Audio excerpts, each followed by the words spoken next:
Thank you, trustees. Good afternoon, everyone. My name is Neetan Shan. I'm the chair of the Planning and Priorities Committees. I would like to call today's meeting to order and welcome committee members, trustees, staff, and members of the public. I would like to ask those who are able to stand for the land acknowledgement.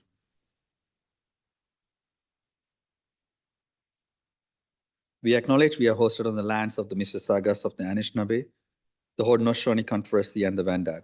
We also recognize the enduring presence of all First Nations, Métis, and Inuit peoples. Thank you. Next item on the agenda is the approval of the agenda. Trustee King. Yes, Chair. I have submitted a motion that I considered as emergency business for this evening. And if it's possible, if we get there, to have that at the top of the agenda would be a request. Okay. So I would like to first ask someone to move and second the agenda, and then would consider that as an amendment. Trustee King. So can I have a mover and a seconder to put the agenda on the floor? Trustee Williams, Trustee Erhard. Okay, now there is an amendment to the agenda being proposed by Trustee King of the matter that she has submitted already around advocating for youth-friendly 2025 City Toronto budget. Can I have a seconder for that amendment? Trustee Erhard. Okay, any discussion, any questions on this amendment to add this item to the agenda? Seeing none, it will require 2/3 of the trustees present to pass. We're doing e-scribe, or we will do it on e-scribe. So please cast your vote on e-scribe. Dawson in favor. None in favor. Trustee Patel in favor.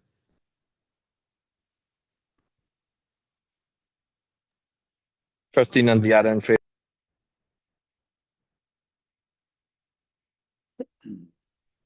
Trustee Wong in favor.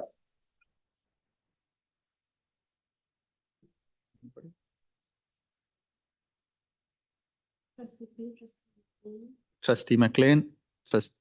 Okay, Trustee McLean is still reading the motion. Trustee Pay. Trustee McLean is in favor. Trustee Pay, how do you vote?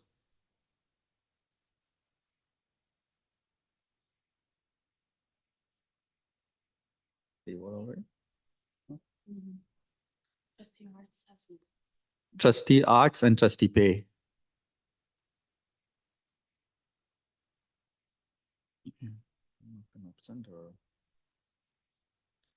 Trustee Pay, last call. Okay, we'll mark him absent. Thank you. We'll mark you absent on that. Trustee Arts, last call for your vote. Okay. All right. So it's carried.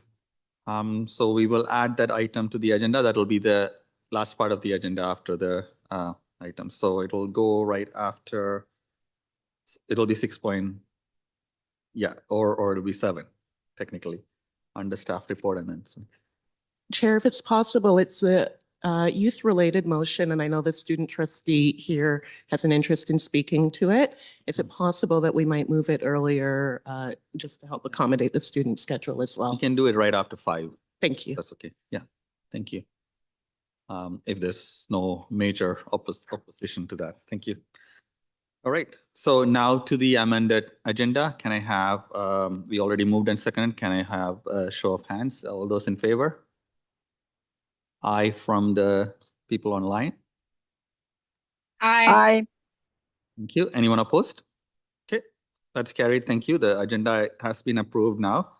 We move on to the next item on the agenda. Trustees, you have had a chance to review the agenda and the recommendations on the reports. Are there any declaration of possible conflict of interest?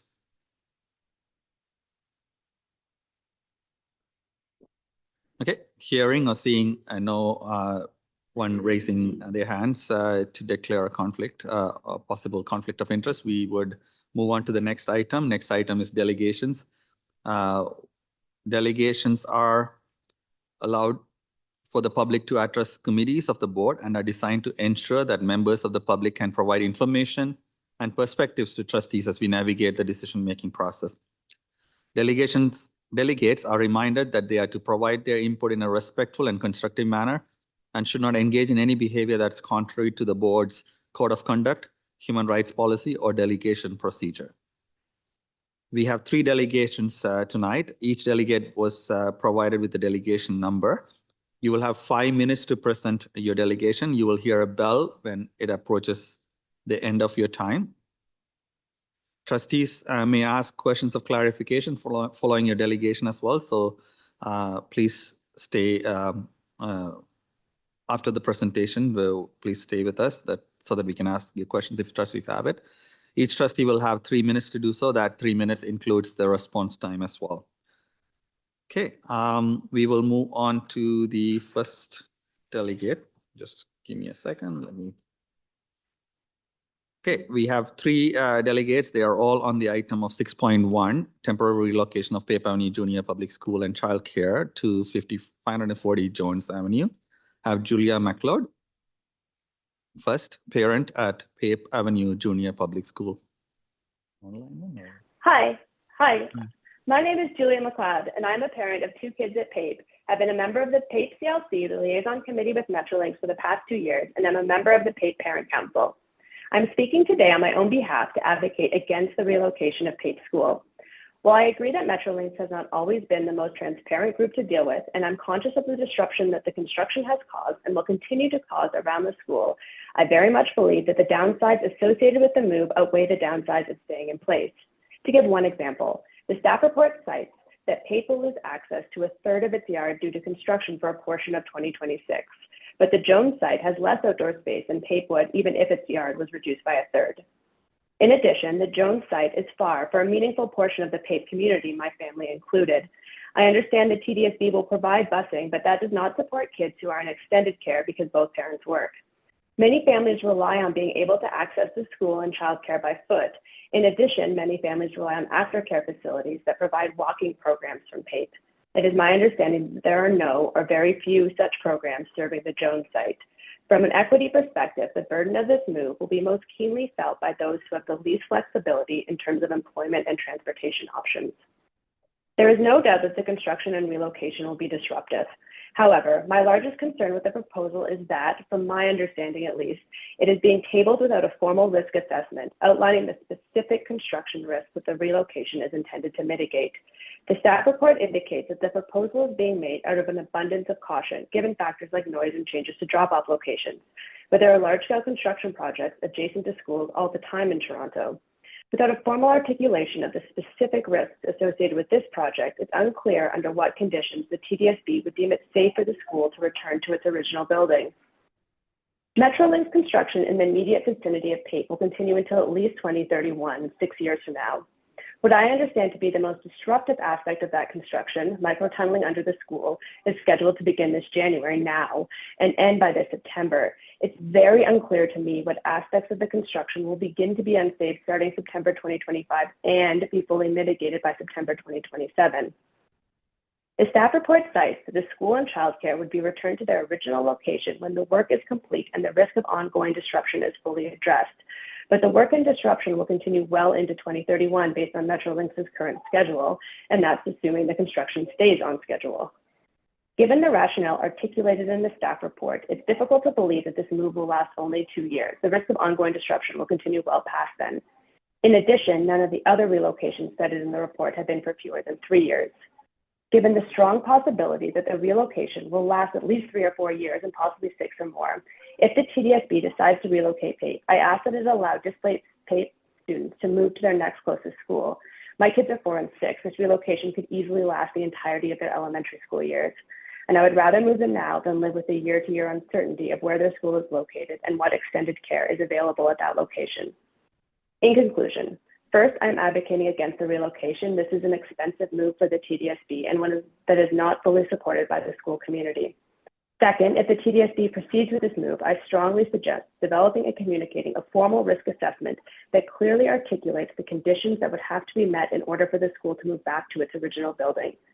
Third, given the relocation could easily last well beyond 2 years, given the rationale outlined in the staff report, I request the TDSB creates an accommodation outside of the regular out-of-area admittance process to allow displaced PAPE students for whom Jones is out of area to move to other schools that are in district for them. Thank you very much for your time. Thank you very much, Julia McLeod, for your delegation. Is there any questions from trustees? Okay. Seeing none, thank you very much for taking the time to come and delegate with us. Next Thank you. delegate is Jennifer Long-Yo. Jennifer, are you online as well? Yes, I'm here. Okay, please go ahead and start. Okay, well, thank you very much to everyone for having me. My name is Jennifer Lung-Yao, and I'm a PAPE parent. My son Lucas is in Ms. Milne's grade 1 class. So I'm not going to take a position on whether or not to move the school, but I'm here to express my concern and indeed consternation at the severe lack of community consultation in this process by TDSB staff. These are my views as a PAPE parent who feels disenfranchised by this process.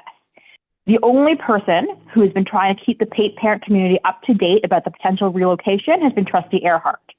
We first heard about the potential relocation from Trustee Earhart at an April meeting with Metrolinx, and we were told at that time that she would expect that TDSB staff would consult with the school community before the end of last school year.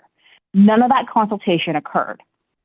In the fall, the decision was treated as a fait accompli by TDSB staff. We were invited to an open house in September at the Jones Avenue building, and then on November 28th, the TDSB held a virtual public meeting. That was the only time they communicated directly to the PAPE community, and they presented to us as a recommendation that was already made and that would be decided by the board, and there was no genuine consultation or request for our input. The decision to move the school deeply impacts the community, and it should have been a community decision. As the previous delegate said, we the PAPE parents and community, should have been presented with a risk assessment, a list of pros and cons of moving the school or not moving the school, and allowed to weigh those risks for ourselves and our children. We should have been polled. Answers should have been immediately available from the TDSB about logistics like aftercare pickup, bus routes, and other factors that we have to factor into our decision about where to send our children to school. This should not have been a decision made by TDSB staff with no input from the community, but unfortunately, that is what has happened here.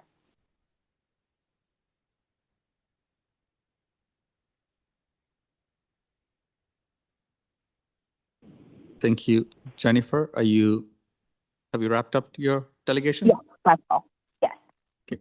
Thank you. Thank you very much for delegating. Do we have any trustees who wish to ask any questions? Okay, seeing none. Thanks again for taking the time to delegate and let us know of your concerns. We'll move on to the third and the final in-person or oral delegation. We have Kara McCutcheon, parent at Pape Avenue Junior Public School.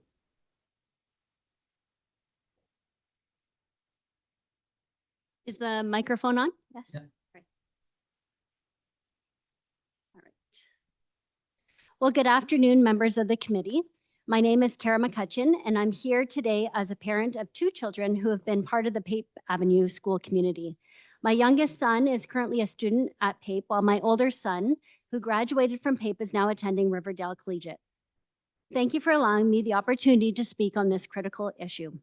Since 2019, our community has tirelessly advocated for the health and safety of the Pape schools, families, staff, and students during the Ontario line construction.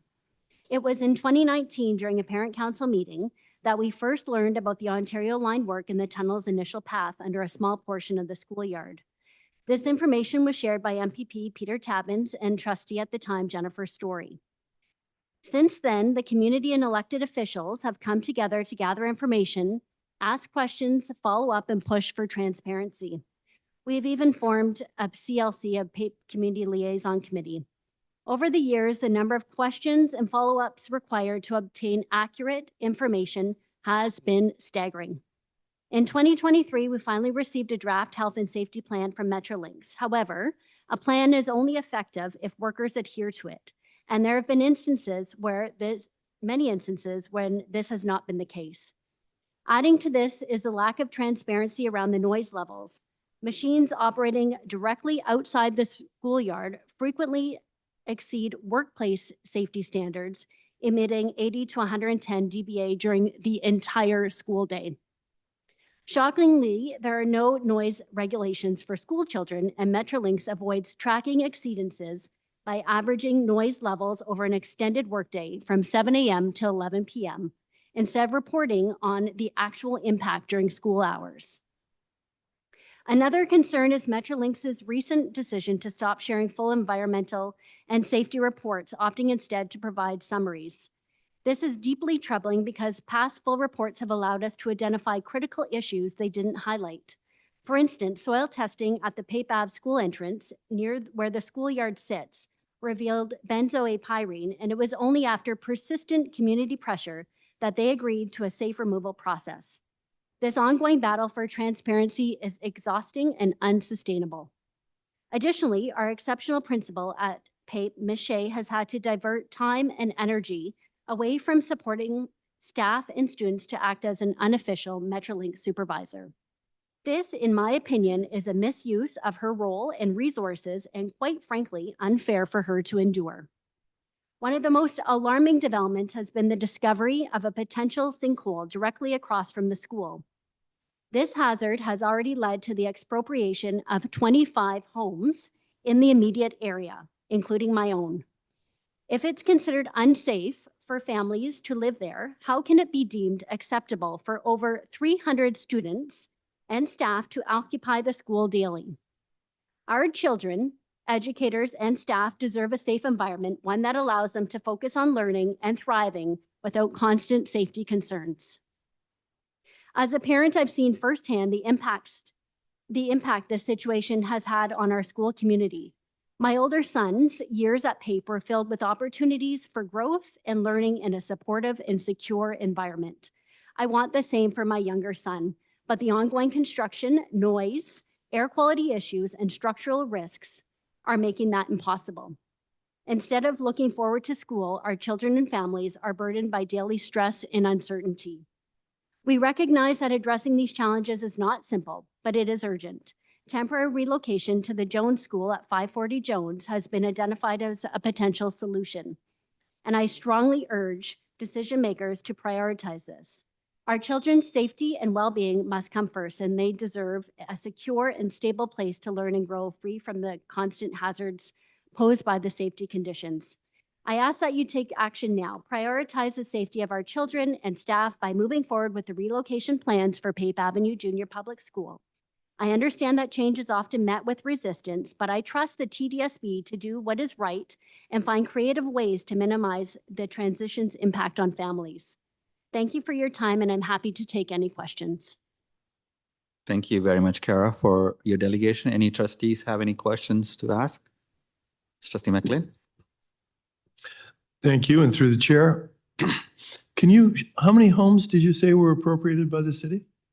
25 by Metrolinx, all directly across from Pape School. And did I understand that your home was among them? Correct. That's quite a reality to, it's different when you read it in the paper and you realize that people are being inconvenienced in such a manner and have to uproot and change. But it's, when you actually see the people involved, it's quite, so thank you for coming to delegate today. So if you believe that there has been, because we've heard, previous delegates share that the concern that there hasn't been a great deal of opportunity for interaction and to get feedback from the local community. But if I understood your delegation correctly, you believe there has been meetings that you've and been able to share your perspective and gauge the concerns of the community. Yeah, so I believe that there has been information shared. I think some of the frustrations come with, families were told that a survey would come out, I believe in November, and it didn't come out at this point. And I think there's frustrations around that. I do think, you know, people come and go in terms of how they evolve. You know, everyone's busy and how they digest the information that's been shared. You know, sometimes there is a lot of information and sometimes there is a lot of information. I think there has been information shared and sometimes people choose to read it or choose not to read it. Thank you. Can you share who led you to believe that led the community to believe that there would be a survey sent out? I believe it was at the November meeting that we were told that there would be a survey from the TDSB. Okay, thank you. In the course of the meetings, and because you've shared your perspective, and do the people that attend the meetings, to the best of your knowledge, are they generally supportive or reluctant for the move? Are they supporting, you know, trying to look after the safety of the students and staff and everyone involved, or is the challenge of relocating deemed to be a bigger concern? Well, I think, so a lot of the meetings that I've been a part of have been about Metrolinx and holding them accountable. I think there has been limited information or meetings around the potential move. I think because there's a lot of unknowns, and maybe that's where some of the frustration is coming from. Thank you. Thank you very much. Any other trustees with questions? Okay, seeing none, thank you again, Kara, for delegating. That's the end of oral delegations. Trustees, in your package, you have written delegations from 4 others. Eileen from Pape Avenue Junior Public School, Eugene Tan, TDSB parent, Mariana Thompson, Pape Avenue Junior Public School parent, as well as Chris Thompson, Pape Avenue Junior Public School parent. Those written delegations have also been submitted as well. So thank you to all who have participated in giving us your input and perspective.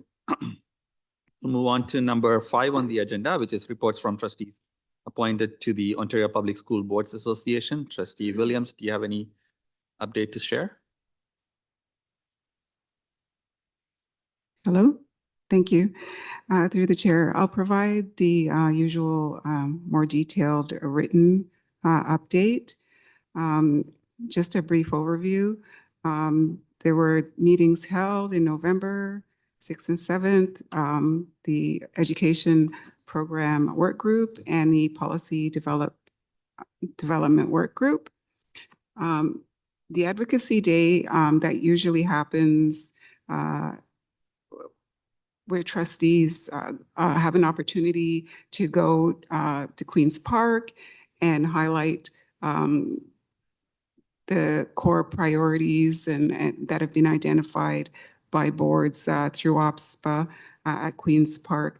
That day was canceled because the legislature will be returning on March 3rd instead of originally scheduled for February 18th.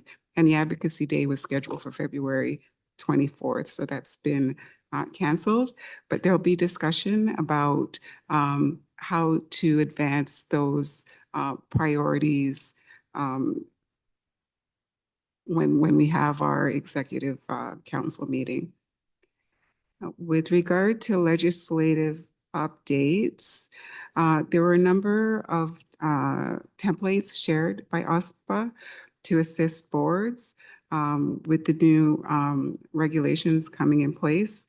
In particular, to highlight section 218.3 of the Education Act, which is around the new rules, regulations around code of conduct. So there was quite a lot of information provided, some templates to assist boards. That'll be linked in the more detailed report. I guess the big highlight is the public education symposium, which is happening in January 24th and 25th. The information, I believe, has gone out to all trustees. It's a full day of, full 2 days, a Friday and a Saturday, January 24th and 25th of professional learning. And I just wanted to highlight that the minister will be in attendance on Friday, January 24th, Minister of Education, to deliver remarks and participate in a moderated Q&A. And also ADM Giselle Basanta will be participating in a fireside chat on good governance. So it's encouraged that trustees encouraged to attend PES, the Public Education Symposium. And included when I provide the written report, some links to that code of conduct template that was provided and the Integrity Commissioner process for alleged breaches of code of conduct and the regulation on honoraria for members, and just highlighting that section 218.3. Included in the written report that I'll provide to trustees is also a link to OPSPA submissions and letters.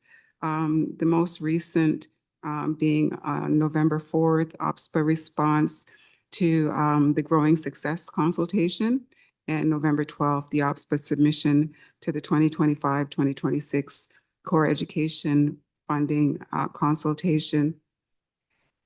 In the written report, as usual, I always give a bit of update on the Indigenous Trustees Council at OPSPA. So OPSPA's Indigenous Trustees Council is composed of First Nation trustees appointed to school boards and Indigenous trustees elected through the municipal electoral process. So ITC, they followed up on their August 2024 meeting with the minister with a letter of November 26, which included a request to reestablish an advisory ministers table for the reestablishment of that ministers table for Indigenous education or some form of it, and also future revisions to the native language curriculum, as the curriculum has not been revised since 1999, grade 9 and 10. And 2001, 2001, grades 1 to 8. And the current documents do not meet the needs of today's students, nor does it appropriately respond to critical urgency is needed to preserve and protect Indigenous languages, and also asking for the advancement of Truth and Reconciliation Commission's calls to action and funding for Indigenous education, especially core funding. The Black Trustees Caucus will be meeting at PES and having a joint meeting with the Urban Indigenous Trustees Council and the Black Trustees Caucus. As in each report, it brings together publicly elected or appointed trustees who identify as Black in a supportive environment where they can collaborate to influence change. So at the Public Education Symposium, there'll be space for both the BTC and the ITC will be meeting and just having like a really collaborative discussion about core priorities and perhaps working in collaboration. In the report, you'll see like an overview of what's available at the Public Education Symposium. There's going to be amazing keynote speakers, plenary sessions, and concurrent workshops. So it's a real excellent opportunity for some networking, professional development, and I strongly encourage trustees to attend. And as usual, there will be links in the written report to some useful resources and links that trustees could refer to, the Good Governance Guide, and I encourage trustees as well. We have access to a shared space where there are a lot of resources and information, and also encourage trustees in the sake of, in the process of their professional development and learning, to also have a look at the OPSPA modules that support that learning and professional development. So that's my brief oral report. And as always, I will give a written report, which has a lot of links that allow for a deeper dive into the information. Thank you very much, Trustee Williams. Trustee Arts, you wish to add? Oh, thank you very much. I just wanted to say thank you to Trustee Williams, as always, for her detailed reports and all the work she puts in. And give a shout out to the Public Education Symposium that's coming up. It's a fabulous venue. Lots of comprehensive professional development that's not just related to the role of trustee. It's just good broad professional development. But also one more thing that OPSPA has been sharing, I don't know if anybody noticed, but the Ministry of the province is still consulting on their budget process for 2025. And there is an online survey. So if you Google Ontario Budget Survey, you'll find it. And I can share the link. But I've been encouraging community to go fill that out. I've filled it out myself. Survey's quick, it's online, and it closes February 3rd. So there is a time crunch on getting your feedback into the ministry on their budget and advocating for education. Thank you. Thank you, Trustee Arts. Trustee Erhard? Just a question to our OPSPA representatives, just for my own learning. I keep hearing about boards being in deficit recovery, similar to our board. I believe my opinion is this would be due to chronic underfunding, and just wondering what the dialogue is like around deficit situations in particular, if there has been any or to date. And thank you so much. So I'll start and invite the other trustees on OPSPA to add in anything that they'd like to add. So during some of the board of director meetings at OPSPA, there was conversation around when boards are trying to balance their budget, and what appears to be a balanced budget is like really, in fact, you know, a deficit budget, and looking at maybe getting some information about like what that really looks like. So I can start there. OSPA did submit a submission for the core education funding. That submission on November 12th.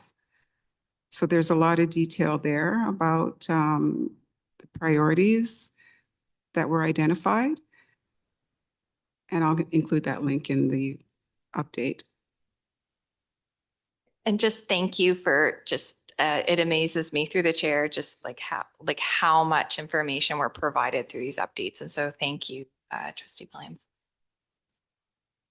Well, thank you very much, Trustee Williams, for your detailed oral and upcoming written report as well.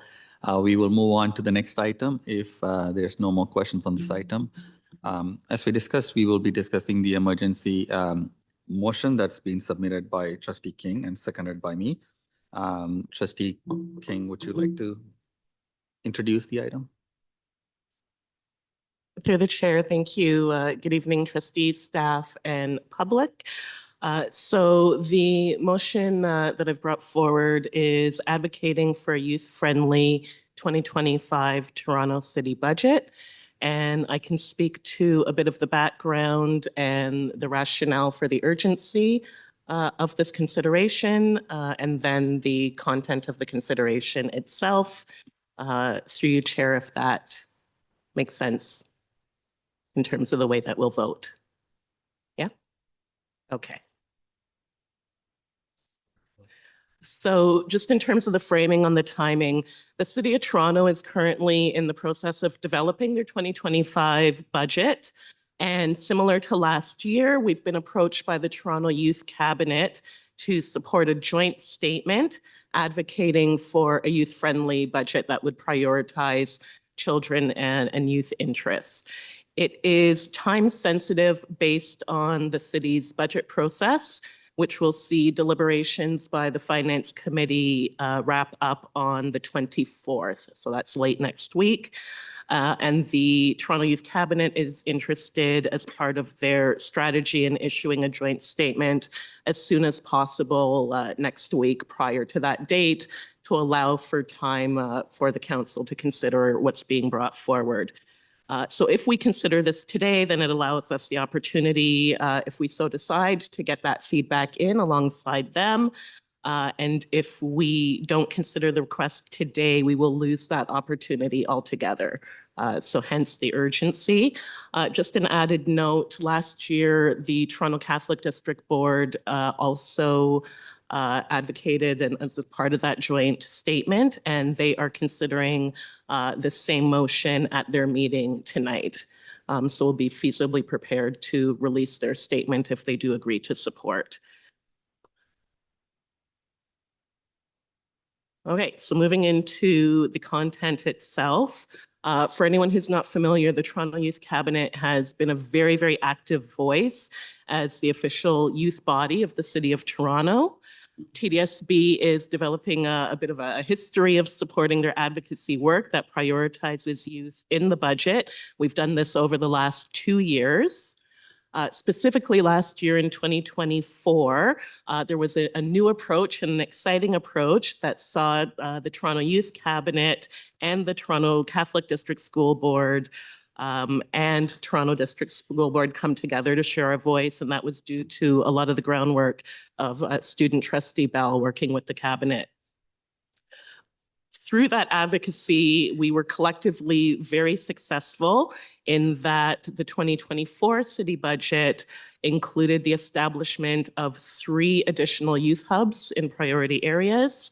There was additional investment in community recreation workers and community programming, and additional funding towards youth violence prevention grants, and inflationary increase to student nutrition program. So again, there's a history of this advocacy being very effective.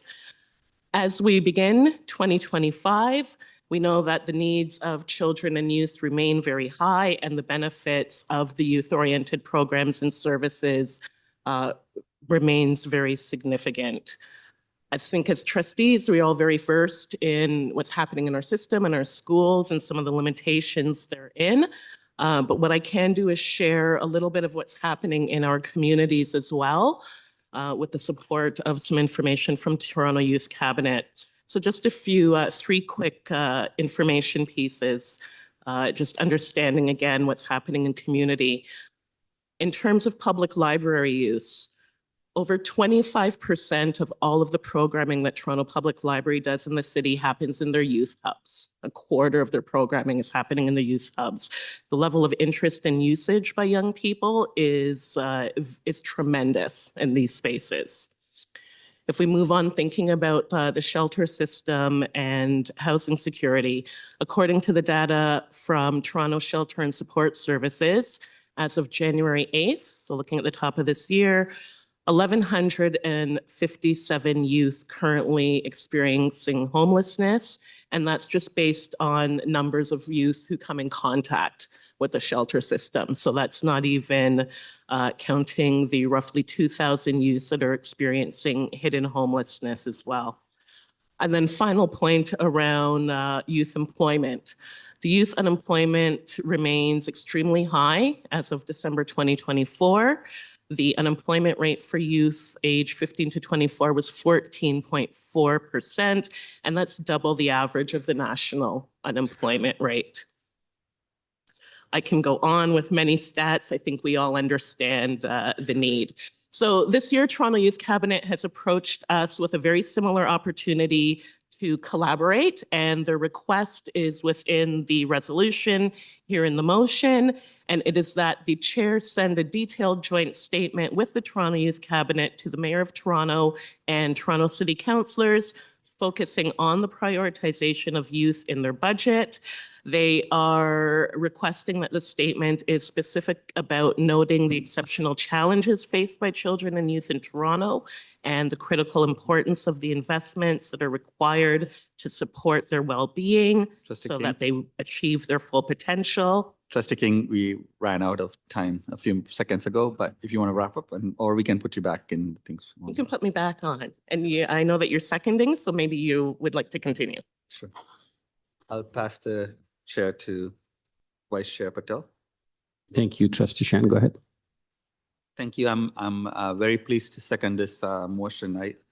I think for multiple reasons. One, a lot of these issues that are being advocated by the Toronto Youth Cabinet are issues that this board has history of advocating for, because we are a board with almost 250,000 students, and many of them are in the kind of the age category that Toronto Youth Cabinet supports. I was fortunate as a councillor, and I was appointed as the youth champion by the mayor at the time to work closely with the cabinet, even prior to that, but during that time, to see the hard work that young people at City Hall do voluntarily, hundreds of them, to advocate for better society, not just youth issues, but in fact, issues that help everybody. If you look at these issues, these might be seen as youth issues, but these are issues that will uplift the entire society. So I'm happy to second it and happy to support it. It's interesting if you look at the Toronto City Council, there are a number of trustees from TDSP that are now councillors, and I'm sure they will understand the need for us to continue to advocate for this as well. I do want to say that I want to acknowledge the work our student trustee Bell does, and also the executive director of Toronto Youth Cabinet, Stephen Mensah, does quite a bit in being a champion and a vocal advocate for many of these issues that we talk about. So I think Trustee King was reading through the motion, so I'll let her get back on to read the rest of this stuff. But I just do want to say that the fact that the three of us are jointly advocating for this, along with an increased focus from the current mayor's office as well as administration on children and youth issues, is a good opportunity for the board to continue to do this, not just during the budget time. There are a number of things that are important to us in terms of intersection, as we have a kind of re-energized city school board community advisory committee that's been formed between TDSP and the other school boards along with the City of Toronto. There are multiple opportunities to advance many of these same issues outside the budget, and we look forward to having those opportunities discussed at this board as well. So thank you, and I'll pass it, I'll take the chair back. Thank you, Chair Shan. I'll pass the chair back to you. Thank you, Vice Chair Patel. Anyone else? Did you want to speak on it as well? Student Trustee Bell? Thank you very much. So this particular motion put forward towards the board, trustees, and the public to be voting on today is one that comes from a historic piece of partnership that our school board has been able to historically be involved with between the Toronto Youth Cabinet and our neighboring school boards like the Toronto Catholic School Board. What is something really important to understand is the idea when youth speak up, we as trustees should listen. And as a student trustee, I take personal action items when that happens. This particular motion is extremely important when it comes to the idea of youth unemployment, violence prevention, and school nutrition programs. Last year, I stood during my first year as a student trustee, advocating for a similar motion to be put forward towards the municipal parties and government on behalf of student voice and student leadership with the Toronto Youth Cabinet, Toronto Catholic School Board, and Toronto District School Board. And today I sit here doing the exact same thing, but sharing that the successes that we were able to have to add that $0 to $2.1 million was just the tipping point and something that's truly impactful that we hope to have overall moving forward. As a student trustee, we've been able to understand and use youth voice to the real action pieces that are important. And one thing I'd like to highlight is the youth advocacy pieces where we were able to have over 30,000 postcards and letters and pieces from students and student voice and youth voice across Toronto advocating for youth unemployment. And even though we're not voting on that particular piece today, it's intertwined with this motion putting forward youth-friendly budgets within the city of Toronto. Those youth spoke about the idea of how unemployment is something that's riddled within our society, and it's something that will be able to be alleviated with a higher amount of funding given towards the youth and the future of our city. As the largest city here in Canada and one of the most multicultural ones in the province, we are ones that are meant to set an example. And being able to pass this particular motion will set that example across our city, across our province, and across our country. Stepping forward, we hope that this particular motion will pass, advocating for a youth-friendly city budget. I'd like to thank advocacy real change makers like Stephen Mensah, the Toronto Youth Cabinet, and their work on this motion, Trustee King and Sean, and also my fellow student trustees as well. Thank you. Thank you, Student Trustee Bell. Trustee Dawson, you're next.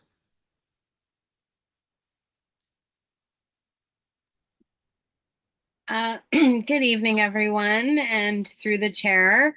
I'd like to thank Student Trustee Bell for putting forward this motion through Trustees King and Shan. You know, you're kind of killing it 2 nights in a row. I'm really proud of you, Student Trustee Bell. This is a really, really important motion. Also want to give a shout out to Stephen Mensah at the Toronto Youth Cabinet for his hard work and diligence together with the youth involved. I wholeheartedly support this motion, the whereas clauses and the resolutions.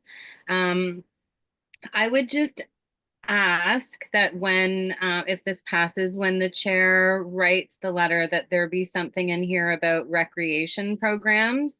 We have lost some funding related to youth recreation programs, and in particular in the summer. And that has been quite a loss for our communities. And I think in particular, it's very important that we work with the city on low to no cost youth programming. And that is a youth violence prevention measure in and of itself, but I do think it's worth a call out for what it's worth. So thank you. Those are my points. And again, really appreciate the motion. Thank you, Trustee Dawson. Seeing no other speakers on the first round, Trustee King, you want to speak? Thank you, through your chair. Appreciate the additional comments from Student Trustee Bell and from Trustee Dawson. And I agree, and I don't see that as an issue. I think if we look at A3, there's a number of suggestions that have been identified by the Youth Cabinet, and where we have youth hubs, youth engagement, I think we can be specific about talking about recreation programs and the value there. So thank you for just highlighting that. And just to be very clear on what the outcome of this is and what we're voting on, in addition to the letter that would go to City Council, if you look at B, you can see that should the Toronto Catholic District School Board decide to support the similar motion, that this statement would then be issued jointly with all 3 names. And in addition, it would be shared through a press conference led by Toronto Youth Cabinet and CC to the city manager and CFO at the city as well. So I think that sums it up. And again, I just want to thank everybody for the support so far, and I hope that we'll have the support of the board in this. Thank you, Trustee King. Seeing no other hands or trustees wanting to speak, we will on e-scribe. Please vote on e-scribe. I'm in favor. Shan in favor. Trustee Arts in favor.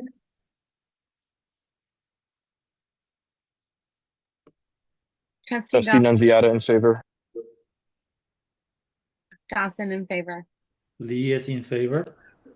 Wall Payne in favor. Pay in favor.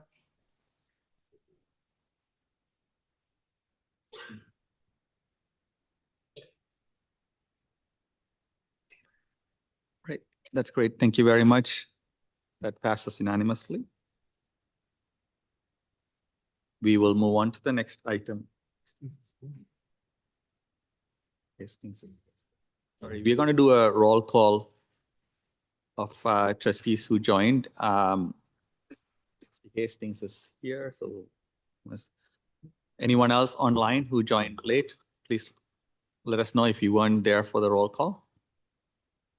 Ainsley wasn't here for the roll call, but I'm here now. Trustee Novici. Yeah. Thank you. Anyone else that joined after the roll call?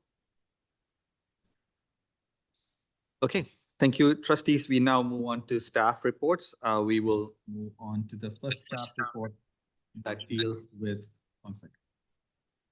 That is 6.1 that deals with temporary relocation of Pape Avenue Junior Public School and childcare to 540 Jones Avenue. It's on page 1 of the agenda package. I would like to ask the director to introduce the item.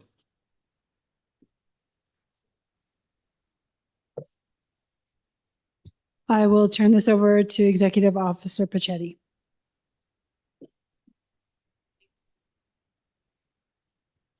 Through the chair.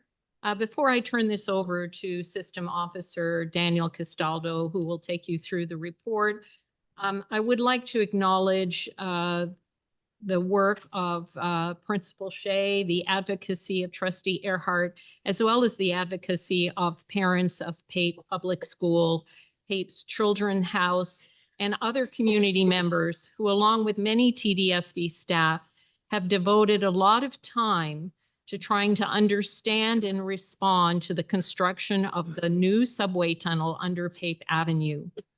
One of the challenges we have faced collectively is that the nature of this work continues to change and has changed over time, from month to month sometimes, and certainly from 2020 to now. And it continues to evolve as more information and plans are shared by Metrolinx. It has been difficult, therefore, for us to respond and plan as we normally would when we are contemplating a school relocation, as we have very little control on the schedule and the scope of work. So I would like to just acknowledge that this is a recommendation that is never an easy one to make, but it is made with the best thoughts and intentions and knowledge that we know, having experienced over the last 2 years the extreme change in the scope of work and the information that is provided to us about this construction happening under Pape Avenue adjacent to the school. So I'll turn it over to System Officer Castaldo. Great. Thanks, Maya, and good evening, trustees, staff, and members of the public. So as you've heard, the purpose of the report before you this evening is to seek approval to relocate Pape Avenue Junior Public School and the childcare from their current site at 220 Langley Avenue to the Jones Avenue building located at 540 Jones Avenue. So we are recommending that the school and childcare be relocated for a 2-year period. That would begin in September of 2025. And the school and childcare would return to the Pape site for September of 2027. So Pape Avenue Junior Public School, it's a JK to 6 school. There are just over 280 students enrolled there. It's located in the Riverdale neighborhood. That's east of the Don Valley Parkway and north of Gerard Street. That's in TDSB Ward 15. And Pape Children's House is the childcare that currently operates in that building. And as you've heard from Executive Officer Pachetti, the recommendations before you this evening, they are not made lightly. We do recognize and acknowledge that this will be a significant change for families, but the recommendations have been made due to the impacts that the construction of the Ontario line will have on the school and on the school site. So just for a brief overview of the Ontario line, it's a 15-kilometer subway line that is currently under construction. It has a northern terminus at Don Mills and Eglinton. It's going to extend south along an elevated track until the south side of the Don Valley, and then it's going to proceed underground through a tunnel below Pape Avenue until it shifts to the west, just south of the Pape school site. So due to the proximity of the line to the Pape site, there will be considerable disruptions to the school while the line is being constructed. So in Appendix A of the report, and that's found on page 9 of your agenda package, it contains images and information that outline the various stages of the work around and underneath the Pape site. And at a very high level, the scope of work includes micro-tunneling that's going to occur beneath the Pape Avenue site. So this is going to require launch and receiving shafts. They'll be excavated at the northern and southern ends of the site. And that micro-tunneling, as I've said, it will run beneath the school's playground areas.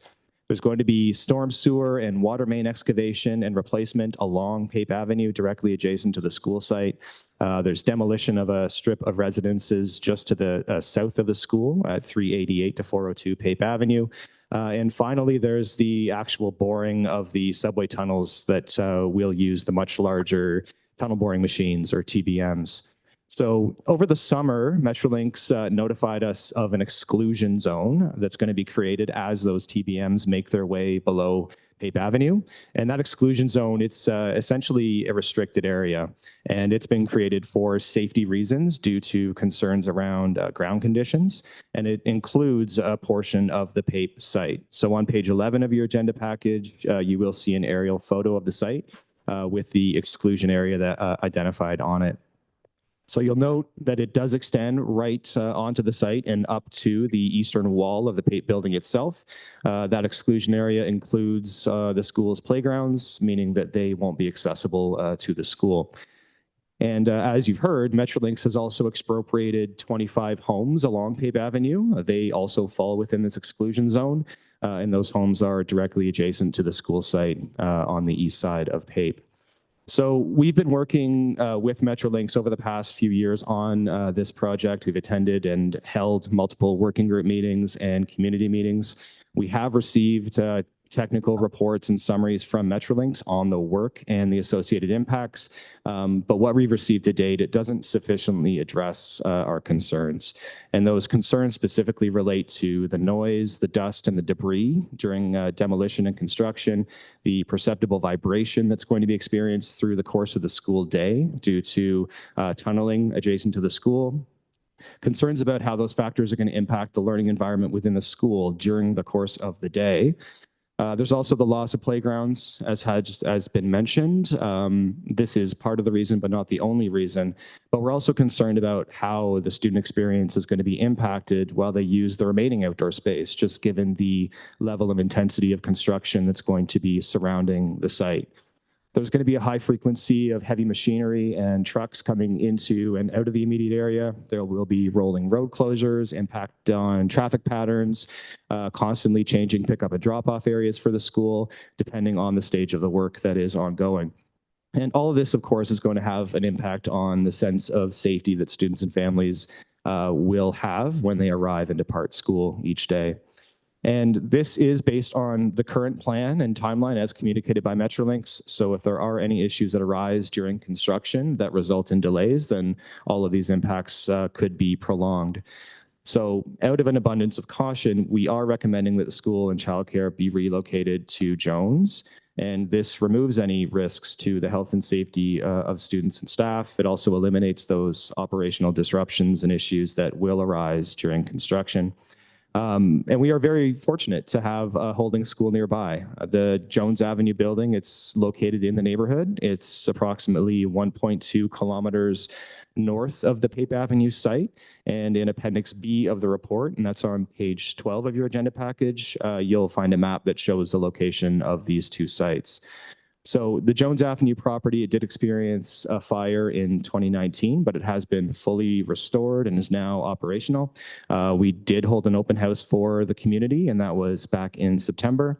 And as I mentioned, it has been designed to be a holding school. It has sufficient capacity to accommodate Pape Avenue, the school, and the childcare. It's currently home to an adult ESL program, and that was the primary user in the building prior to the fire in 2019. And that program, it will continue to operate out of Jones Avenue during the relocation period. But the use of the building by the adult program, it will be consolidated onto the third floor only. And that leaves the entirety of the first and second floors available for the school and childcare.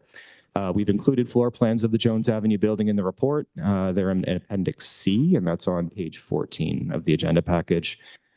To support the relocation, there's some additional improvements that will be made to the Jones Avenue building and site. We're going to be retrofitting an area of the first floor to accommodate the childcare. So that's shown on the floor plans that have been appended to the report. We're planning a series of site improvements as well, and this is to create dedicated play areas for the childcare, for the kindergarten students, and for grade 1 to 6 students. There's going to be additional measures implemented to ensure that there is separation between the school, the childcare, and the adult program. And that's going to include things like card readers on the internal and external doors, separate entrance and exits, door buzzers, staggered start and end times, as well as security cameras. And all of this work, we do anticipate that if the relocation is approved, it will be completed for September 2025, which is in time for the relocation.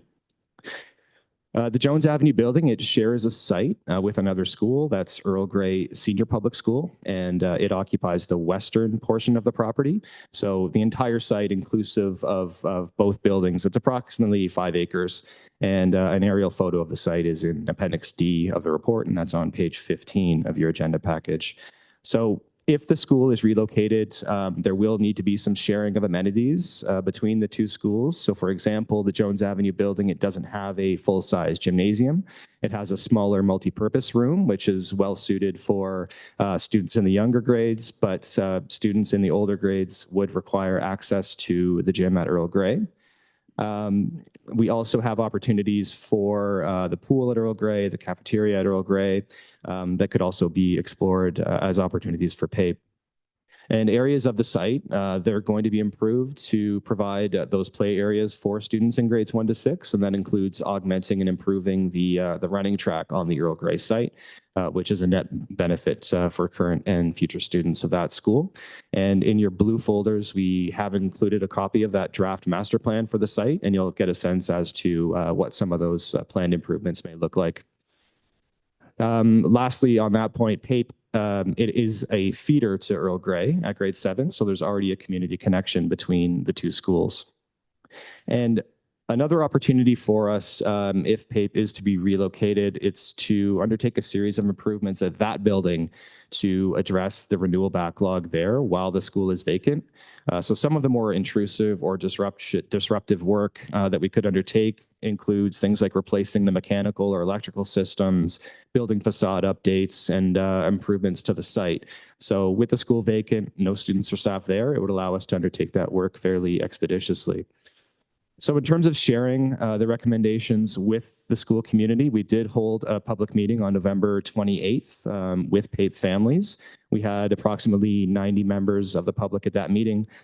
We do have a dedicated website for this potential relocation, and materials from that community meeting in November, as well as the community meeting we held back in May, are posted there.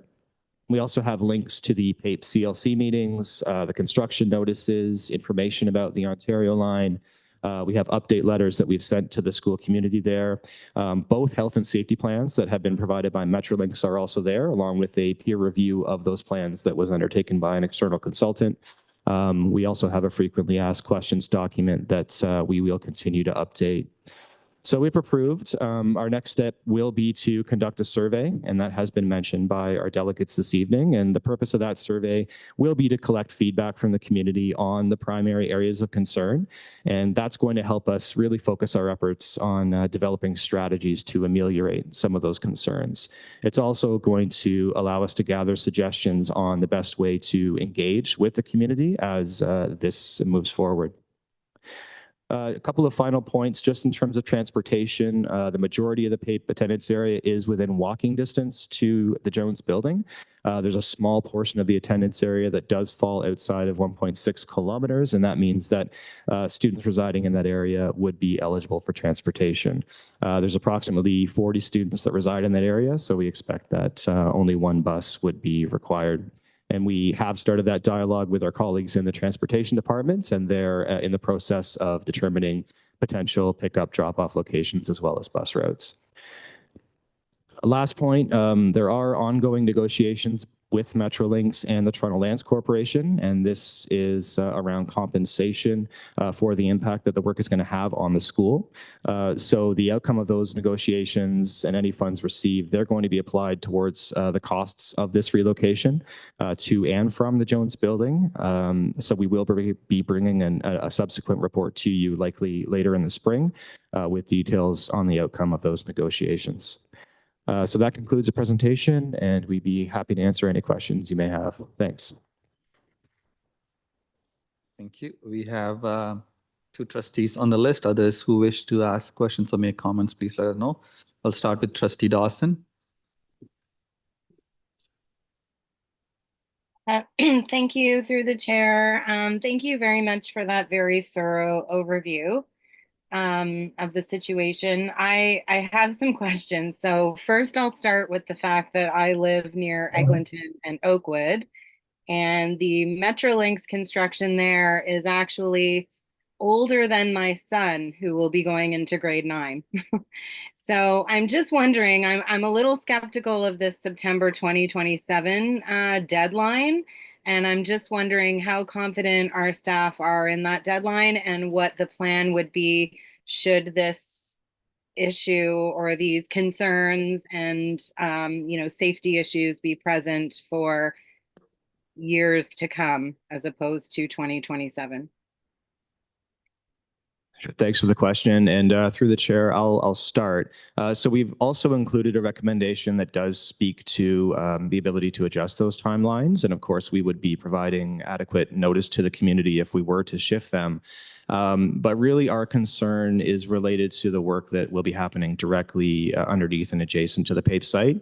And that work is actually going to be underway very, very soon. So as those tunnel boring machines make their way down PAPE and then move below the site, that's the primary time where we are really concerned about the impacts. That said, the construction of the line itself, the fulsome completion, will take much longer, likely to 2031. That's the date that's been communicated. But the impact to the PAPE site is only for a shorter period of time as those TBMs move directly adjacent to our site. Okay, that's helpful to know that despite any total project delays, it might not be relevant to our issue in particular.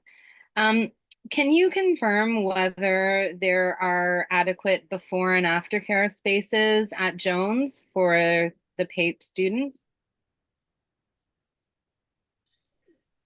So through the chair, there are a number of before and after programs that do service the PAPE community, and we would expect that those programs would continue to serve the school if it is relocated to Jones. We and our colleagues in early years have started conversations with those providers and don't have fulsome details to share at this point, only to say that it is part of our work plan moving forward. And we do want to ensure that those services do continue at the site if it is approved to relocate. Okay, thank you.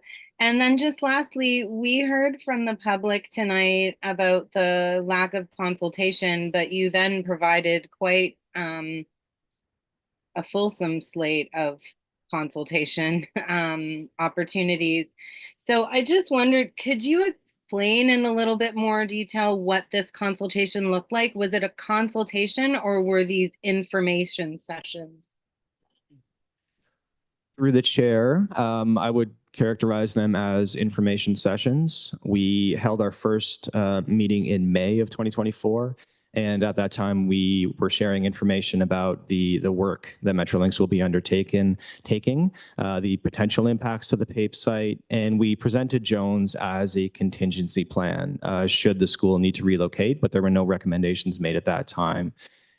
It was over the summer when things start to accelerate, and that was the introduction of this exclusion zone that was communicated to us, also the expropriation of the 25 homes along Pape Avenue, and that just signaled to us that these risks are extremely concerning. And it was over the summer where we began conversations around really what this meant for the school and how this impacted our feelings about the need to relocate.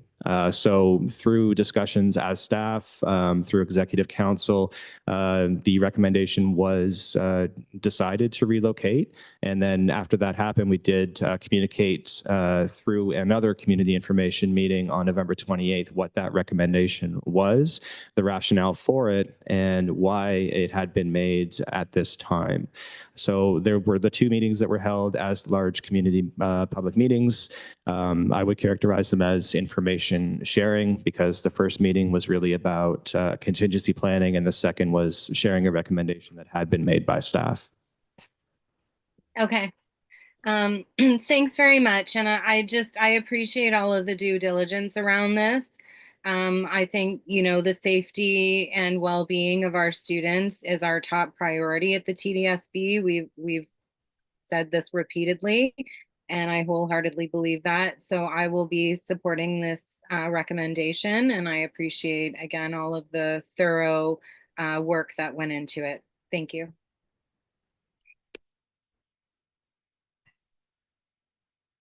Thank you, Trustee Dawson. Trustee, I'm just going to read the next three names so you're prepared. Trustee McLean, Trustee Erhard, and Trustee Patel. Trustee McLean is next. Thank you. And through the chair, I think it's a little tricky that you sit over here. I sit over here specifically so I can look at the people I'm talking to on that side of the room. And so I will endeavor to do this. First, I want to say that I 100% support staff's position that we act in the best interest in the safety of students and staff, and the decision whether or not to relocate is ours and not the community's. The response, we have to act in the best interests of the students and staff and protect everybody. So we can't have the kind of community decision that was mentioned in the delegation earlier tonight. That being said, I do think it is important to speak with community about how. There's lots of questions about how, and there can be lots of good give and take back and forth to decide how we can do this most effectively and best serve everybody through this transition. I noticed Trustee Erhard has shared some communications that she has done with Metrolinx asking about timing, and I know that their timing is as soon as January of 2025. And so my initial question is around if they began their work, created challenges, safety challenges for us before the end of June, when our students are in the building, do we have the ability to, if needed, again, to protect the safety of all those involved, to be able to go to early? Can we go earlier than September of 25? Through the chair. So starting probably next week, the contractor that has been engaged to do the renovation at Jones to create the kindergarten space will be turning up to do that work. So it would be very challenging if we had to relocate kids to Jones right now, because the ground floor of the school is being considered as a construction site. Could we do it? I suppose maybe, but that would have a huge longer impact on our ability to effectively do the work we need to do to relocate the school for September 2025.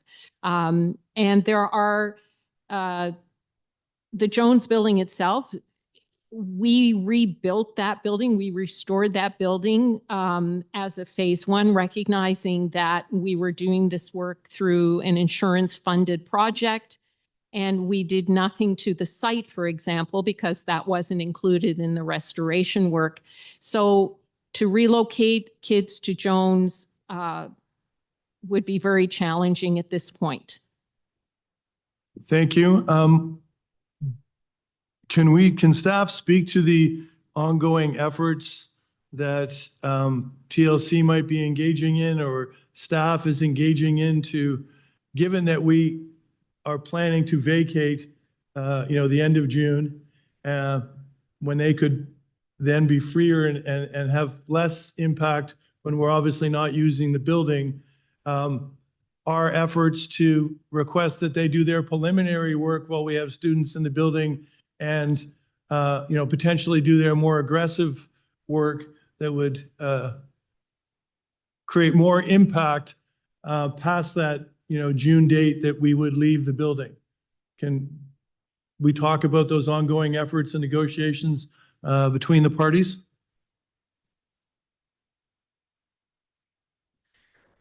So thanks for the question through the chair. So those are active and ongoing conversations with Metrolinx to try to delay some of the work that they are anticipating will be underway during the course of the school year. Those are efforts that have been made by the local trustee and by the Toronto Lands Corporation. We understand that the work that will be started early in the new year is related to staging for the microtunneling work. Which does involve bringing equipment and machinery onto the surrounding streets in order to begin that work. The microtunneling itself, I believe, is to begin over the course of the March break, where a portion of that time students will not be in the building, which is a benefit to us. But I believe the overall schedule itself for the project has not been shifted to any great degree to try to delay major components of it beyond the course of a few weeks. So I'll turn it to Maya if there's anything else to add. And through the chair, certainly we have asked and advocated to see if the microtunneling work could be delayed to a June start or July start. But we understand and, well, not so much understand, we recognize that this work is sequential. So they need to do the microtunneling work to install the new sewer line, which will be under 5 meters under the Pape Avenue, the Pape Public schoolyard. They need to have that installed to then begin the work to remove the sewer line that is currently on Pape Avenue. And they need to do that and get that done before they can start the major tunneling of the subway.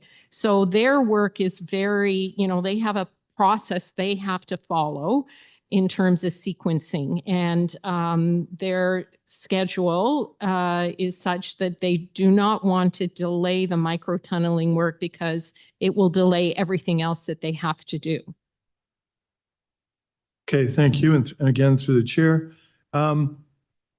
Our experience with Metrolinx and their work doing work in near or around our sites, have we found that they adhere to all the city bylaws in place that govern construction and sound and mitigation in terms of debris? And in Ward 2, we had a school that had a lot of construction across the street from one of our middle schools. And there were lots of rules that the city had in place. But the failure for the builder at the time during demolition and whatnot, they were trying, but because they weren't able to do that effectively, there was quite, a challenge for the school. Do they have a good reputation for adhering to all the requirements and, mitigating where at all possible the negative effects for the school? Through the chair, it's hard for me to answer that because that's a lot of that information is with Metrolinx in the city. What we are seeing is that Metrolinx does share technical reports with us. It sometimes takes longer for them to get the reports than we would like. but they do share the information with us. We meet with them, the project team and facility staff, and it does include Principal Shea as well as one of the staff from Pape's Children's House. We meet with them every 2 weeks, and it allows us to have a frank discussion and understanding of what are some of the technical safety concerns we may have, because as you know, as you I'm sure appreciate, we have experienced facility staff who are meeting with them, and we can ask these kinds of questions of them. So I would say when we've asked for that information, though it may take some time for us to get it, generally we have gotten it. We asked for noise monitors, air quality monitors. We have asked for vibration studies. All of these things that we've asked for, they have respected. But in terms of the schedule of work, I really couldn't say whether Metrolinx has the ability to do work into the night, for example, or starting early in the day. I don't know what the arrangement is or agreement is between what the city bylaws are and what Metrolinx has the authority to do. Okay, thank you. And my last question is for System Planning Officer Castaldo. We had a written delegation today from Chris Thompson, and he was looking for assurances regarding the, keeping the adult education students using Jones separated. And you talked a lot about different entrances and pass cards and whatnot. But so can you go on just into a little bit of greater detail around the efforts that will be made to ensure that we keep those groups separate so that there aren't additional safety concerns or making sure the building is secure and making sure that people don't have free reign so it's not a safety challenge for the administration team trying to look after the students that have been relocated. Thanks for the question through the chair. So the program separation between the adult ESL students and the school and childcare is something that we've had a number of meetings and discussions about. So at this point, the adult ESL program does have use of the entire building. They are the only user within the building, but we have done extensive work with the manager there of that program to ensure that they are able to consolidate all of their program functions onto the third floor. So the third floor will be entirely devoted to the adult ESL program. And to ensure that there is program separation, we will be reprogramming the elevator in the school. So we'll only be able to access the third floor. We will have card readers installed on every one of the internal and external doors. There are already security cameras installed within the building. We're going to be looking at staggering the start time for the adult program such that it is different from the school startup. The adult ESL students will not be out in the field or on the site at the same time as those kids. There will be a separate entrance assigned to the adult ESL program that is different from the entrance and exit that is assigned to the school and for the childcare. So there's a number of measures being undertaken. We actually have a meeting scheduled for next week to continue some of this work, but ensuring that there is separation just to ameliorate some of the concerns of the communities, it is top of mind for us, and we are taking measures to address it. Thank you. Thank you very much, Trustee McLean. Trustee Earhart. Okay, thank you very much. And first of all, from me, I also want to say a sincere thank you to Maya and also Vladimir Tarakanov, Principal Carol Shea, and our Executive Superintendent, Anastasia Poulos, and also, our Superintendent, Anastasia Poulos, and our Executive Superintendent, Ada, who are here tonight. I really appreciate that everybody has come. I also want to thank Glenn Sheridan as well, and team, and just the many, many others at TDSB who have been working very intensely to support school safety over the years prior to my joining, but also when I became elected as trustee. Staff started gathering right away with me, including Toronto Lands Corporation, to answer my questions, to work supportively to get more information from Metrolinx and to start to try to envision how we can have as safe of an environment as possible. And so, we'll be following up right away after this meeting to talk about works that could take place as early as next week for demolition across the street from the school and ensuring that appropriate abatement processes are being followed across the street. So I just want to say it's very live. It's a very live situation in the school community, although there's sometimes where it can be dormant for a few days or a few weeks if Metrolinx has paused work. Having other construction projects taking place alongside near schools, condo developments proposed near Morse School, Michael Guerin project across the street from R.H. McGregor, all kinds of developments near Chester and Westwood schools. I can say I've never seen anything like this. And so to the trustees who I know have also had to do work representing communities along the Ontario line, I tip my hat to you. And while I'm going to start to talk quite a bit about PAPE, I just want to mention to all the school communities across the line. We are focused on PAPE tonight, but I just want to recognize that I know there's quite a bit of work going on for many of the other schools along the Ontario line and also along other Metrolinx projects across the city. So in Toronto Danforth, there's a lot happening beyond what we are discussing tonight, where we are liaising with TDSB quite regularly, as well as in other wards. And so just thank you for all of that work and oversight. And to my community, I know that this is not what anybody has wanted. We fought so hard to get this giant fence up, and still we find ourselves here. I have worked to seek to get everyone to the table and get health and safety measures put in place. Please know that I'm committed to continuing to represent you to the best of my ability through this.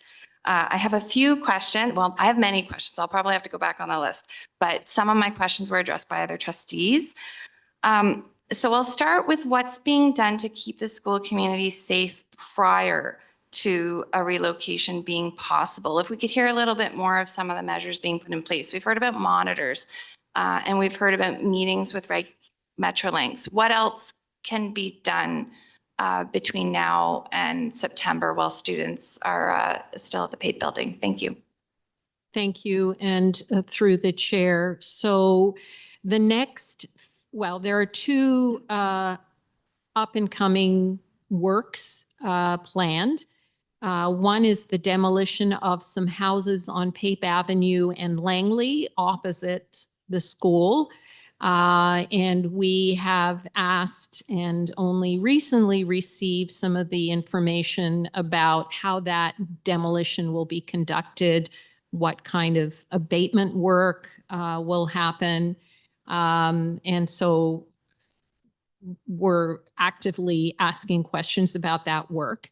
The other big project that is going to start is along Riverdale, and it is in the appendices, which will be the construction of a very deep shaft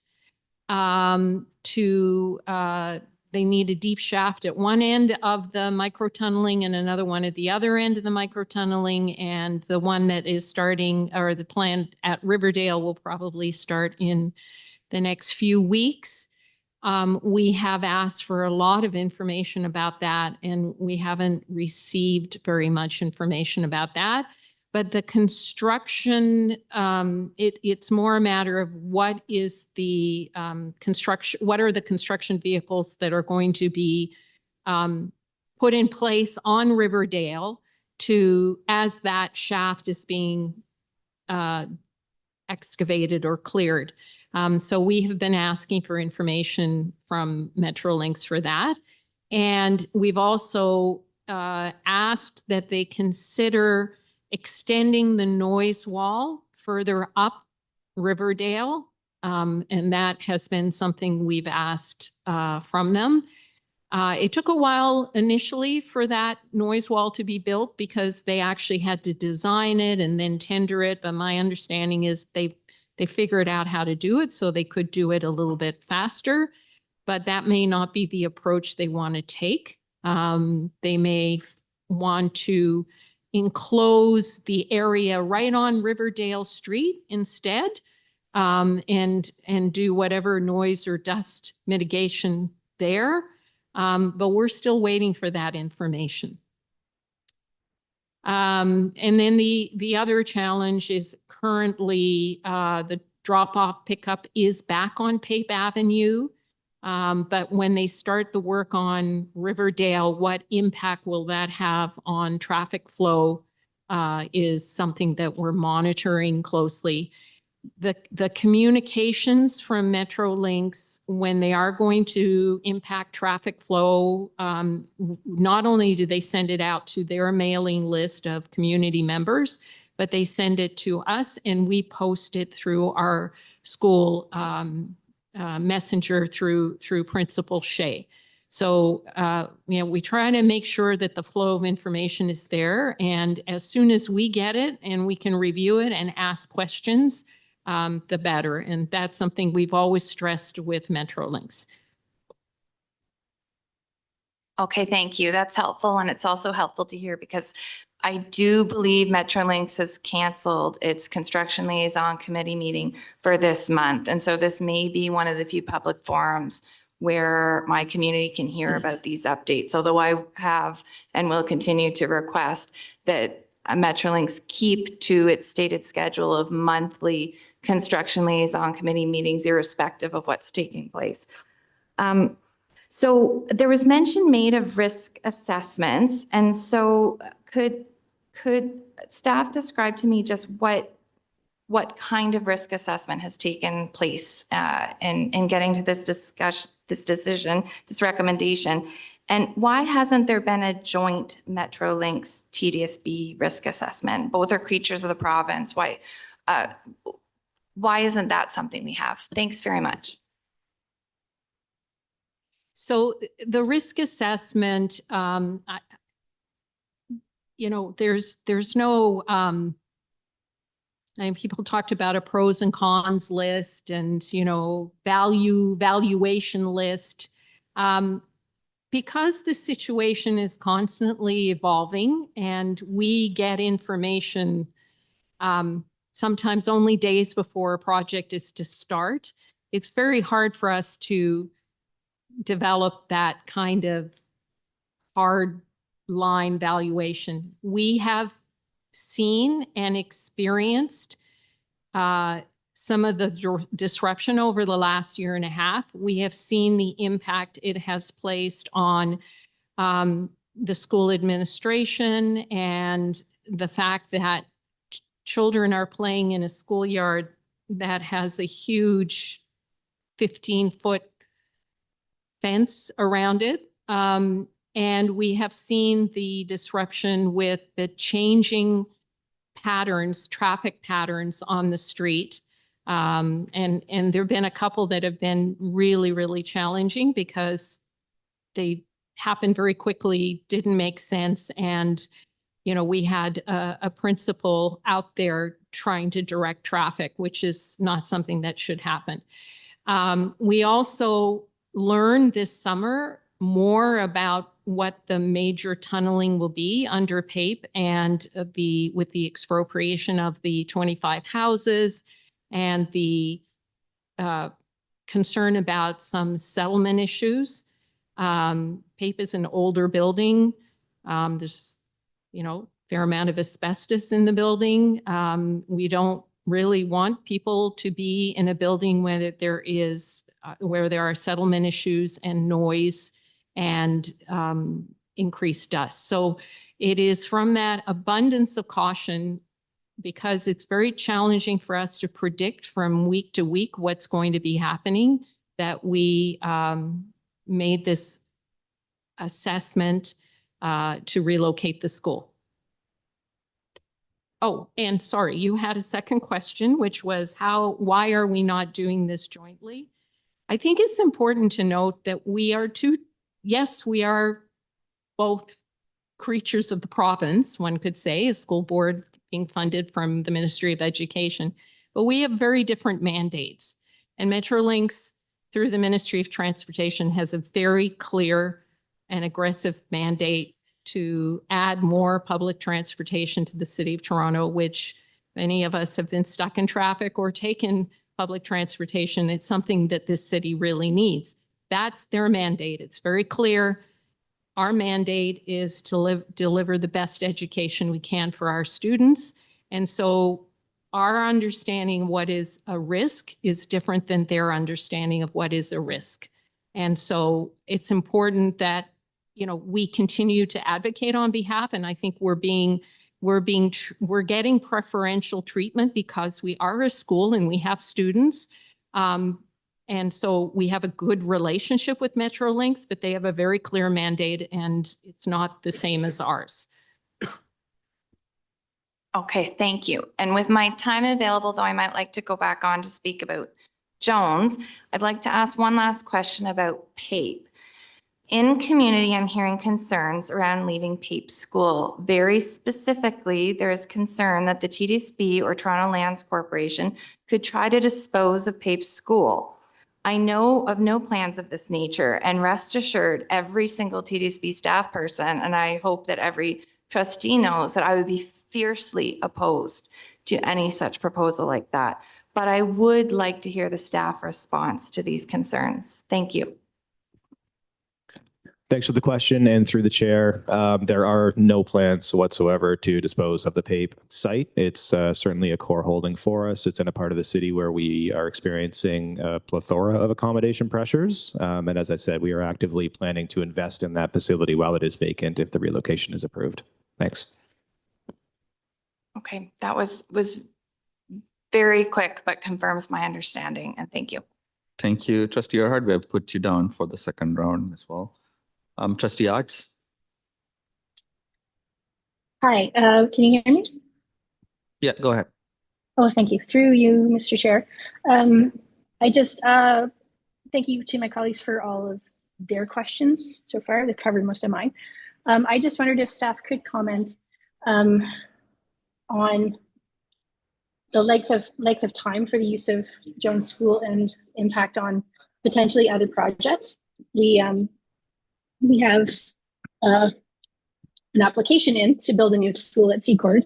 And if, you know, I can be really optimistic, if that got approved in this round coming up this spring of building, one of the options for relocation of students from Secord in order to build a new school would be, one of the few options that we have for relocation would be to Jones Avenue. So what impacts does this have currently potentially on other projects that are ongoing or that are under consideration? Thanks for the question and through the chair.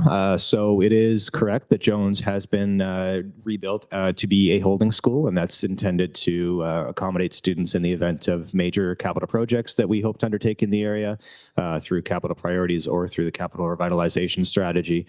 So we anticipate that PAPE will be accommodated at Jones for a 2-year period until 2027. And Secord Elementary School was submitted as one of our top 5 projects. It's been on the list for a number of years now, but we are expecting announcements from the province in April. And if Secord should be one of the projects that's approved, there's still quite a bit of time that is required to do our due diligence and get through all of the board, municipal, and provincial approval processes before we would actually proceed with a shovel in the ground.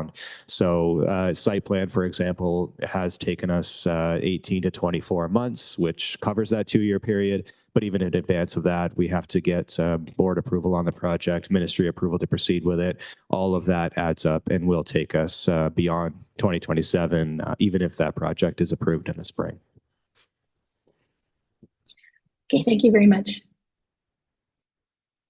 Thank you, Trustee Arts. Anyone else who would like to go for the first round before I go to Trustee Earhart? Trustee Patel is on the list, but he had to step out quickly. So if there's no other first round, we'll go to Trustee Earhart for the second. trustees, for allowing me the time. I wanted to ask a few questions about Jones as well. And so one of them is just confirmation that there is indeed enough space at Jones for PAPE School, PAPE Children's House, adult learners, and potentially other uses. Just if we could get a status update on what spaces may be available at Jones and if there's enough space for everyone at this time, and could other building users still be accommodated? Thank you. Thanks for the question through the chair. So the Jones Avenue building, it does have sufficient capacity for all of the uses that you have mentioned. So if we just look at the capacity of the first floor and the second floor, it does provide approximately 450 people places, which is actually slightly larger than the capacity of the current PAPE building. So in terms of what would be allocated to the school, there is more space than they currently have and sufficient space to accommodate their enrollment. As I said, there's approximately 280 students enrolled, so there's flexibility within that space to accommodate any fluctuations in enrollment and potentially other users should that type of use be required. The capacity that I mentioned of 450 people places, that doesn't include the third floor. So that is the space that will be used by the adult program. It's not counted as part of the capacity for PAPE, and it will essentially operate as a completely separate entity there. So we do have the space that we need for PAPE at the Jones building. Okay, thank you. I also wanted to ask about the retrofits. Through staff reporting, I heard some updates tonight. Just what are the risks that the work won't be done in time for September 2025? And is anything being done to mitigate against that? And I'll just say that I'm very hopeful that all of the school communities interested in that. And so Earl Grey, PAPE, as well as the Jones ESL community will get regular updates about the works underway and status update. Thank you. Thank you. And through the chair, yes, Trustee Earhart, there's always that risk with construction. But we have a contractor. The contractor is starting. The design and the scope of work are there. And it's a combination of an interior and exterior project.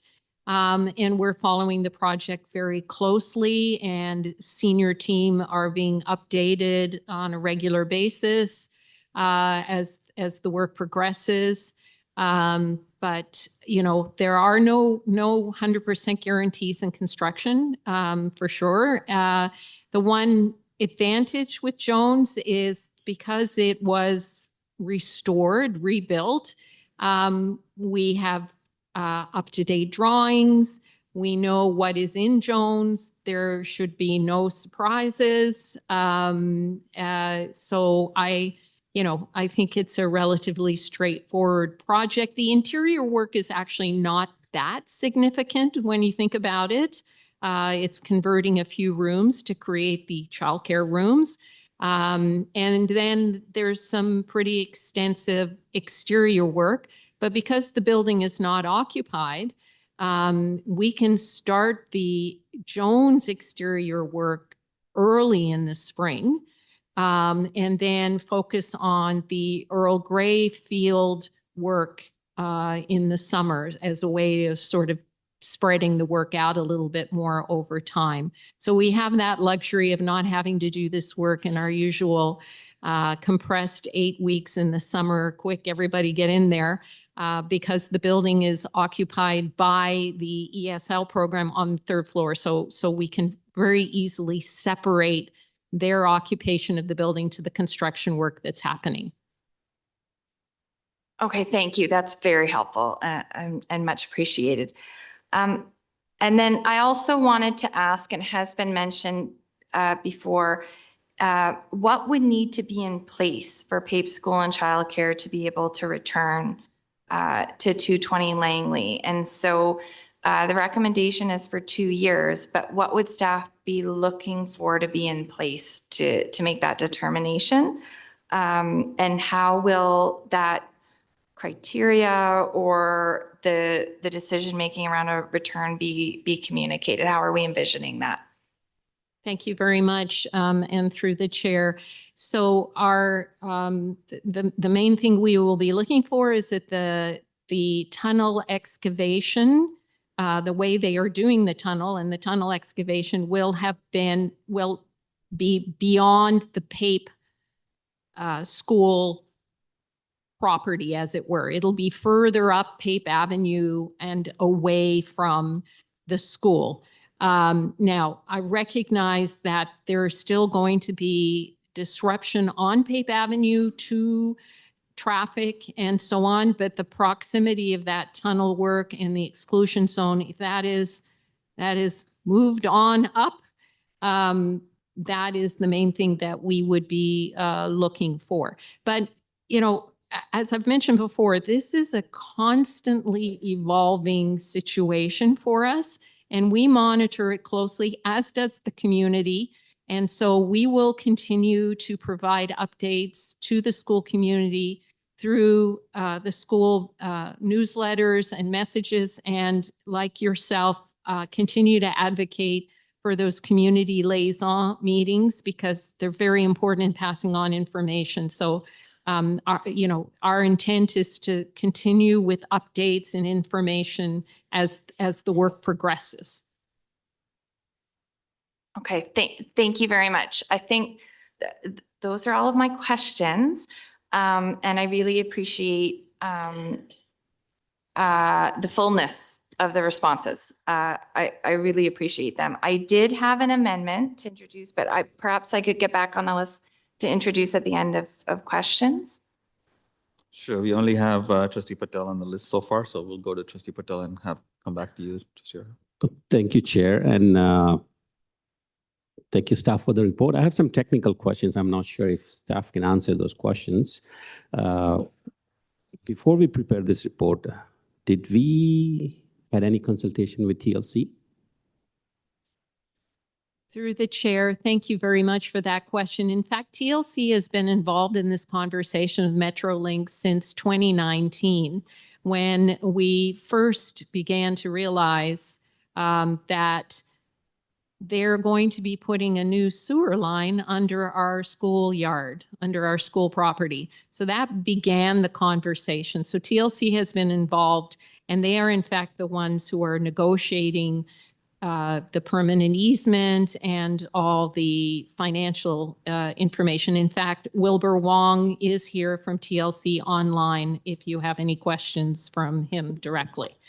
Probably I do, but before we go to TLC staff, I just heard that we received all the study materials from the Metrolinx. Through the chair, we see the information that they share, and when we ask for information, yes, we do receive it. So for example, we receive the information from the noise monitors that capture any of the construction noise that's happening on the site. We ask, and we do receive some of the technical information they've provided. Thank you for that. And through you, Mr. Chair, how far Metrolinx is going from the school boundary? What's the distance? Through the chair, I think your best example of that, Dan, can you remind me what page? We did present in the appendices, we do have a photograph, an aerial photograph that shows how close the exclusion zone is, as well as the micro tunneling. So I believe it's Appendix A. I'll ask Senior Officer, System Officer Castaldo to take you through that. Sure. Thanks, Maya. So on agenda page 9, there is an image that shows the extent of the microtunneling work, and that microtunneling will be undertaken directly beneath the school grounds, so particularly on the eastern portion of the school site, with the launch and receiving shafts constructed on Riverdale Avenue and Langley Avenue, respectively. The exclusion zone and the TBM tunneling itself and the path it will take is found on agenda page 11. So the westbound tunnel for the subway, it's going to be running closest to the school along Pape Avenue, and the eastbound tunnel a little bit farther east underneath that road. But the exclusion zone that's been created for those safety reasons due to ground settlement and the risk of structural damage, it extends onto the Pape site. So it encompasses the eastern portion of the Pape site, and basically it runs right to the eastern wall of the Pape building itself. So those are the two major components of the construction that are going to impact the site. On page 10, there's also an image that shows the sewer and water main removal that's going to take place along Pape Avenue, and then specifically a portion of it that will run directly adjacent to the school along the southern end of Pape. Thank you. And through you, Mr. Chair, did we do any impact study on this? Through the chair, an impact study in what sense? In terms of vibration? Vibration, because I think it's moving very close from the school, right? And then we have older buildings. So I'm not sure, I mean, how much it can bear. So thank you. And I think Senior Manager Tarakanov is online, and I may ask him, if he is still online, to explain some of the requests we have made of Metrolinx vis-a-vis the understanding the vibration impact. Just checking to see. I suppose it would help last as long. Thank you, Maya. I'm online. Thank you. Through Mr. Chair, yes, we have received the vibration study report from the Metrolinx consultant, and we submitted the report for review by TDSB consultant, and it's been found acceptable to us. And so the study confirms that there will be no structural damage to the building, except probably hairline cracks during the construction. Through you, Mr. Chair, I did not hear after accept. What is that? Hairline cracks. Okay, thank you. Thank you. Through you, Mr. Chair, are we losing any land in this project? I'm sorry, Trustee Patel, I didn't hear that. Are we losing any part of the land in this project? Well, we are not losing our school use of the land, but there is something called an easement, a permanent easement on the property, because now we will have a new sewer line 5 meters under the schoolyard, which would make it very difficult for us in the future to be able to build, you know, a major addition on that part of the site. And if you don't mind, I do have Wilbur Wong here from TLC, and he may be able to also answer that question in terms of just providing some detail. Through you, Mr. Chair. Thank you, Maya. So Trustee Patel, Maya is correct that it is partially permanent easements. Yes, it will have impact on valuation, and that's part of the negotiations we are currently having with Metrolinx to address those issues. Thank you. And through you, Mr. Chair, was this easement prior to the project or after the project?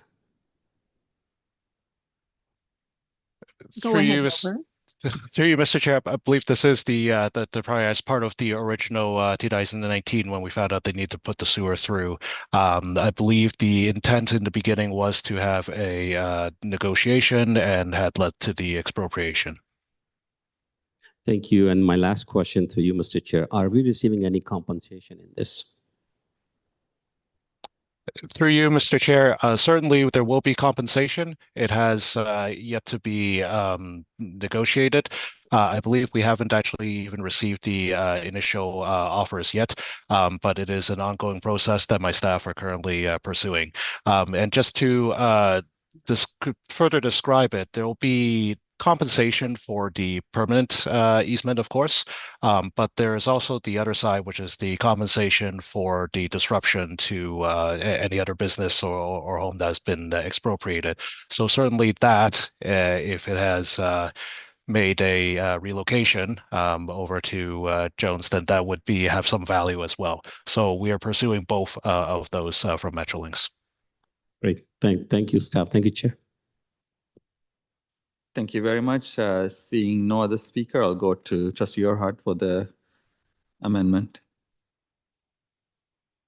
Thank you. And so my understanding is this is a staff report with existing recommendations. What I am proposing as an amendment is to add additional recommendations. So following the staff recommendations, I'm proposing to add the following. The first is regarding us as the TDSB through the chair requesting that through negotiations with Metrolinx that the Toronto Lands Corporation ensure it maximizes overall compensation to the TDSB, including for additional costs associated with this temporary relocation as a result of Metrolinx work. Most of my questions today have been about the school community and our learners, children in the community I represent, but as a board as a whole, that this is something that we should be seeking through Toronto Lands Corporation, and so is the first one here. Also, I have, and I've shared with trustees some of the advocacy that I have done as an individual trustee representing community to Metrolinx. I do think it is time to escalate that to board level advocacy to Metrolinx. As you've heard, there is planned works underway up until September, and we have work across the Ontario line that impacts students and learners to varying degrees. So I'm proposing that the TDSB chair write to Metrolinx sharing this board direction and requesting enhanced Metrolinx support and collaboration. And so that includes financial and human resource support. You should know that separate from the negotiations, I continue to advocate to Metrolinx to provide immediate funding and immediate support to provide human resources support for the kind of day-to-day management that is required while having a functional learning environment alongside the project at the scale that it has been at to date. Also, closer information sharing and coordination. While staff have noted that they have received information, I have written on several occasions because I've observed that the information was not forthcoming to community or to TDSB staff within a time frame that I believe to be realistic. I would also note that on other projects such as Blake School, where TDSB has seen the expropriation proposal at a previous meeting, my understanding is we are still waiting for some vibration reports there. And so while in the context of PAPE, we are receiving reports, I do not believe they are always in a timely manner. And I do believe that we would benefit from that enhanced advocacy. And also, you heard that we are continuing to seek enhanced health and safety mitigations. I specifically noted that this should include deferral of works associated with trenchless tunneling under PAPE school grounds until a temporary school relocation is possible. Trenchless tunneling is a broader term to refer to micro tunneling. There's a whole bunch of different ways it could go under to get that. I think it is worth asking. If we don't ask, we never know. And understanding that they have a project to deliver, I still think we should continue to ask that they consider the best interests of students in that immediate vicinity in their sequencing. I propose that this be CC'd to the Ministers of Education, Transportation and Environment, Conservation and Parks and the Mayor of Toronto, noting that there is a committee at the City of Toronto on the Ontario Line construction. The Ministry of Environment, Conservation and Parks, so its Toronto office has already been engaged on this project, including site visitations. The Ministry of Transportation is the direct point of contact for Metrolinx and our Minister of Education.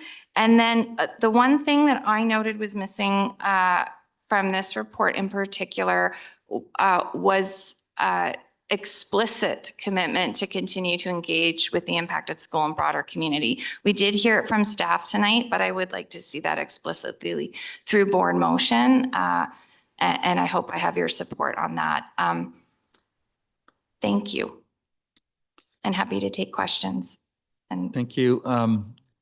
Trustee Earhart, I should have asked for the second earlier, but I think it's there. Trustee Williams is seconding this.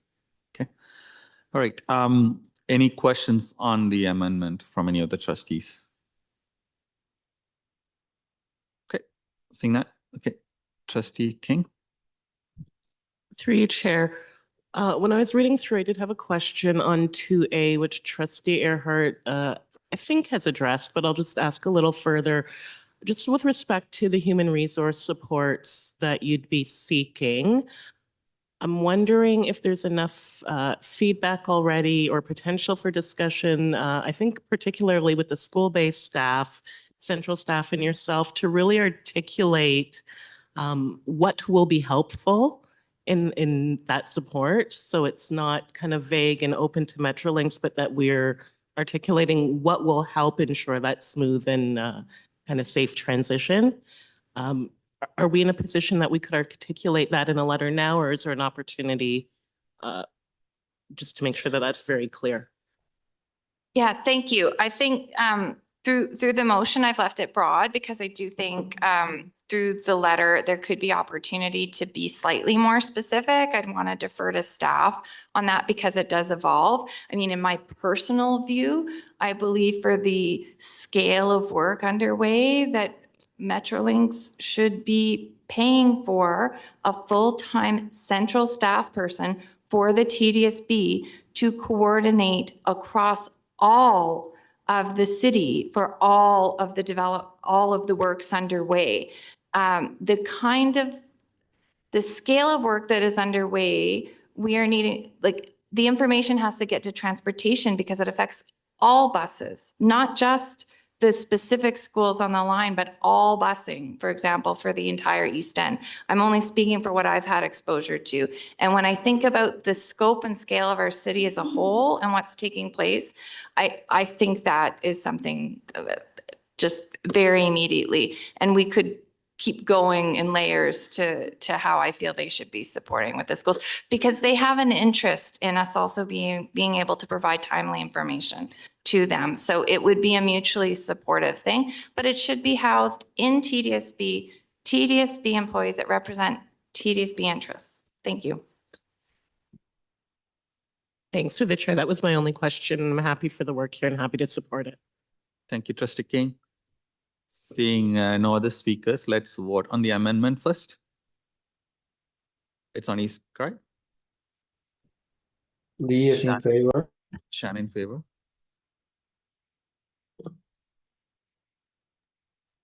Trustee Nunziata in favor. A in favor. Trustee Ghost in favor. Wong in favor. Volker Rotman in favor. Trustee Rajwani in favor. Trustee Arts Dawson in in favor. favor. Trustee Hastings in favor. Yes. Trustee D. Davids and Trustee Arts. In favor. Trustee Arts in favor. Both in favor. Thank you. Okay, so that amendment carries. We will now vote on the amended recommendation that carries together the staff recommendation earlier. Can I have a mover and a seconder for that? Trustee Hassan, Trustee Williams. Okay, Trustee Hassan, Trustee Williams seconding it. Let's go to eScribe to vote on this as well. Shan in favor. Wong in favor. Arts in favor. Ghost in favor. Nunziata in favor. Dawson in favor. Trustee Rajwani in favor.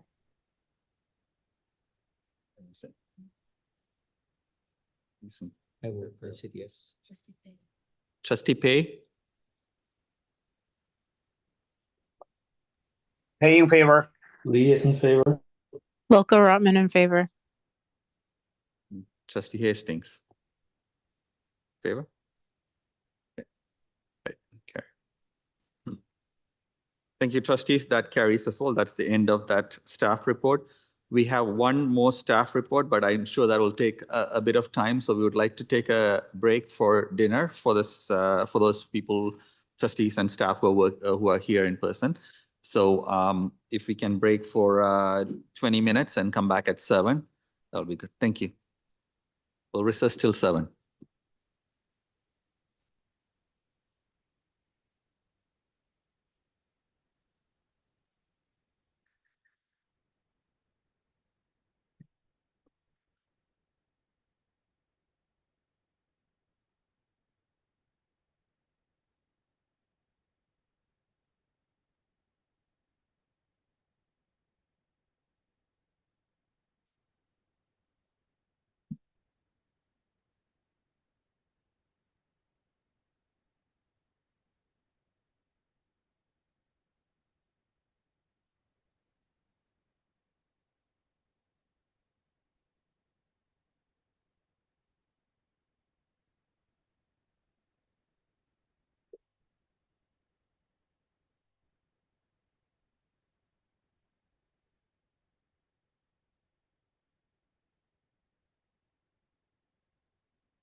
do it? Yeah. Trustees, we are going to get started. We are going to do a quick roll call. Trustee Arts.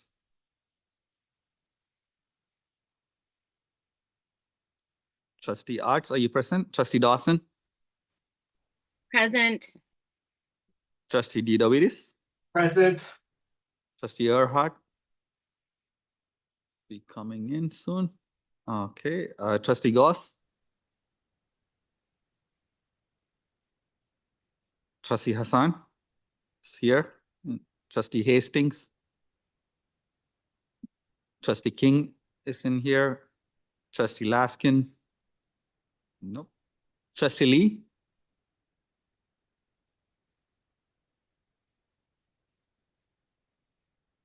Trustee Lee, are you there?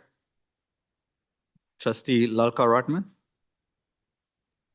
Here. Thank you. Trustee McLean is here, sorry. Trustee Nanziara. Here. Okay. Trustee Patel is around somewhere. Trustee Pay. Present. Trustee Rajakula Singham. Trustee Rajwani. Trustee Sri Skandaraja. Trustee Williams is in the room. Trustee Wang. Yes, I'm here, Chair. Thank you. We don't think we have quorum. We have 5, 6. How many online? I heard 5 of them online.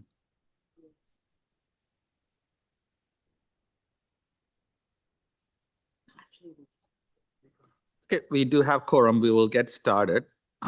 Trustees who are still in the building, please, if you can. I don't think they can hear. We'll bring them. Yeah. One that's closer to us. Okay. All right, we will get started on this item. This is the last item on the agenda today. It's 6.2, employee interim measures pending investigations. I would like to ask the interim director to introduce the item.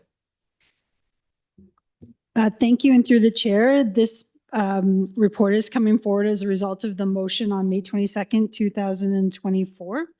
It is intended to address the specific requests as best as possible.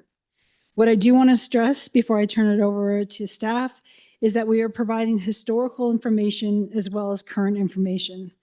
And due to the fact that no one here was in their current position during most of the time in which this information relates, there may be specific questions that we can't answer as well as you would like. I want to be very clear. We all have concerns about some of the pieces of historical data. This is why significant changes have been made in the last year, including the development of the employee interim measures pending investigation procedure, the reorganization of people and culture, and the implementation of a tracking system. So again, we did and do have concerns about the historical data. You, like us, may be frustrated with the answers that we are able to provide related to the why. And I understand your frustration, and all we can do is recognize that the team you are hearing from today did realize that changes were needed, and they have made and started to and continue to implement those changes. And in fact, and I don't mean to steal their thunder, but I think it's important for you and for them to hear how proud I am of the work that they are doing. We now have 18 employees off right now. That is 18 out of 42,000. It's about 0.0004%. So again, I just wanted to start us off there, and I will turn this over now to Associate Director Leola Pon. Good evening, everyone, and thank you very much, Director Zucker. I'm pleased to do the introduction to this report. As mentioned, it was in response to a board resolution seeking very specific pieces of information. Our new executive officer, People and Culture, Mark Ellis, who's sitting to my right, and I've already told him he'll not be able to use the new part soon. We'll be going through the report, and this is at Appendix B of the report. So while we have seen improvement over the last few years, we recognize there's more work to continue. And I can assure you that the team that's in place now is very committed to doing so. Before we kind of dive into the report, I wanted just to share some context for everyone to understand the landscape. Many of you do know that organizations like TDSB, we have both a legal and a policy duty to investigate complaints. And under the Occupational Health and Safety Act in particular, there's a legal duty to investigate complaints of harassment. At TDSB, there are different types of investigation processes. Some are centralized, for example, in the Human Rights Office under their policy, while others are done locally. And these are mostly employment-related or misconduct-related matters. And this is important to understand because we are an organization of close to 600 schools, multiple, if not over hundreds of departments involved. And in light of that, a lot of this work is done locally through the manager or the principal of the unit. We also have policies that require certain types of investigations be conducted by external investigators, even if we want them to be conducted by internals. And this is namely human rights under PR 515 and whistleblower complaints, as if both complaints relate to members of senior team. Let's demystify home assignments. So the phrase home assignment is a term we use quite a bit. It's some people understand it or misunderstand it to be punitive in nature. It's actually not punitive or disciplinary in nature at all. It's simply an administrative choice needed in order to facilitate an investigation or something else. So while we recognize that lengthy home assignments can have an impact on employees' well-being while they are on home assignment, there's also important need to ensure that the investigation, that the impact in this school, because in some cases the allegations are quite serious, that mechanism is still used. Some of the factors influencing the length of investigations. Some of you may be aware of the most egregious ones, especially abuse and neglect or assault, sexual assault including. We have multiple agencies that might be involved. Police, so whether it's Toronto Police, OPP, or others. We may have children's aid societies also involved. Criminal legal proceedings may arise from some of these. And in all these cases, TDSB, there's a protocol. TDSB cannot start the investigation until the police or the CAS or the agency involved have completed and they've confirmed and allowed us to proceed. Another factor influencing the length of investigations is availability of parties, witnesses, and the union or association representatives. That can have a major impact, especially if it's a large number of witnesses and parties.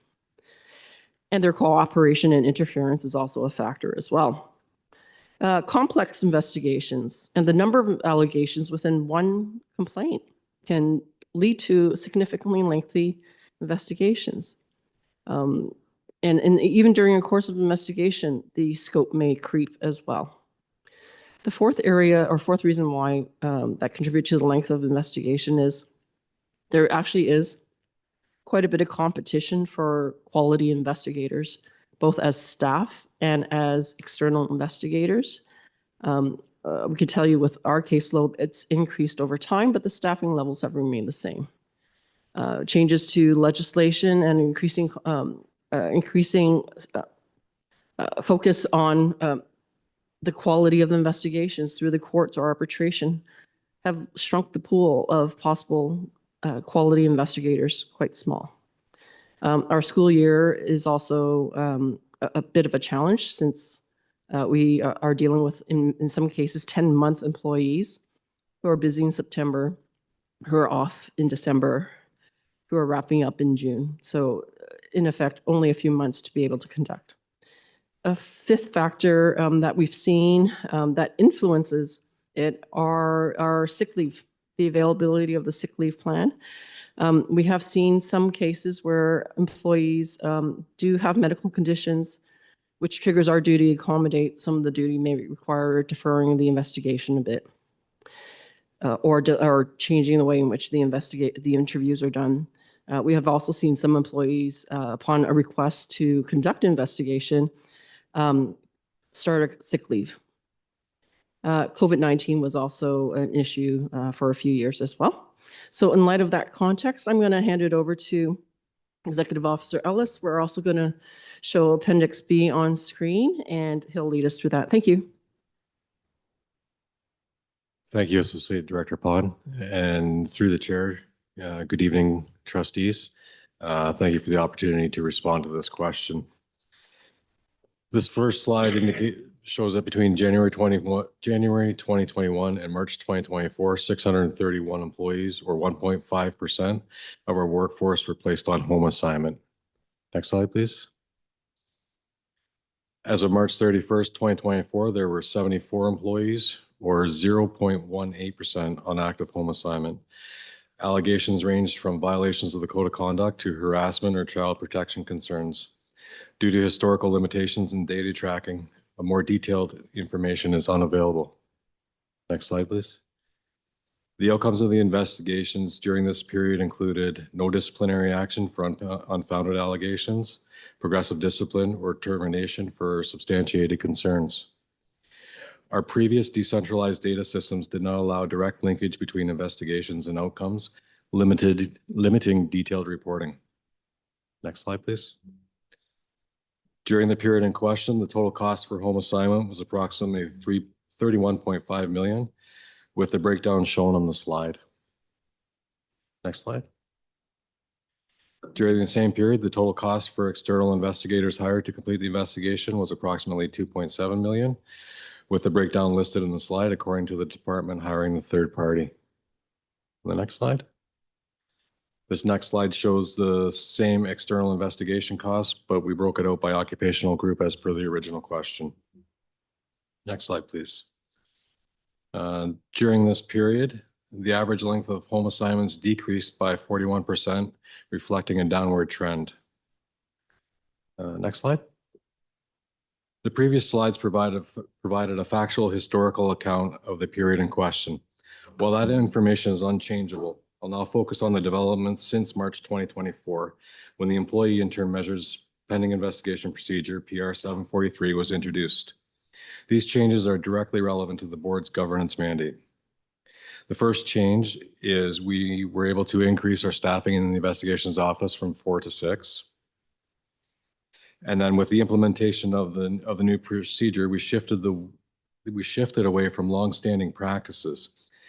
This transition gained momentum throughout 2024 and was further strengthened through a reorganization within people and culture.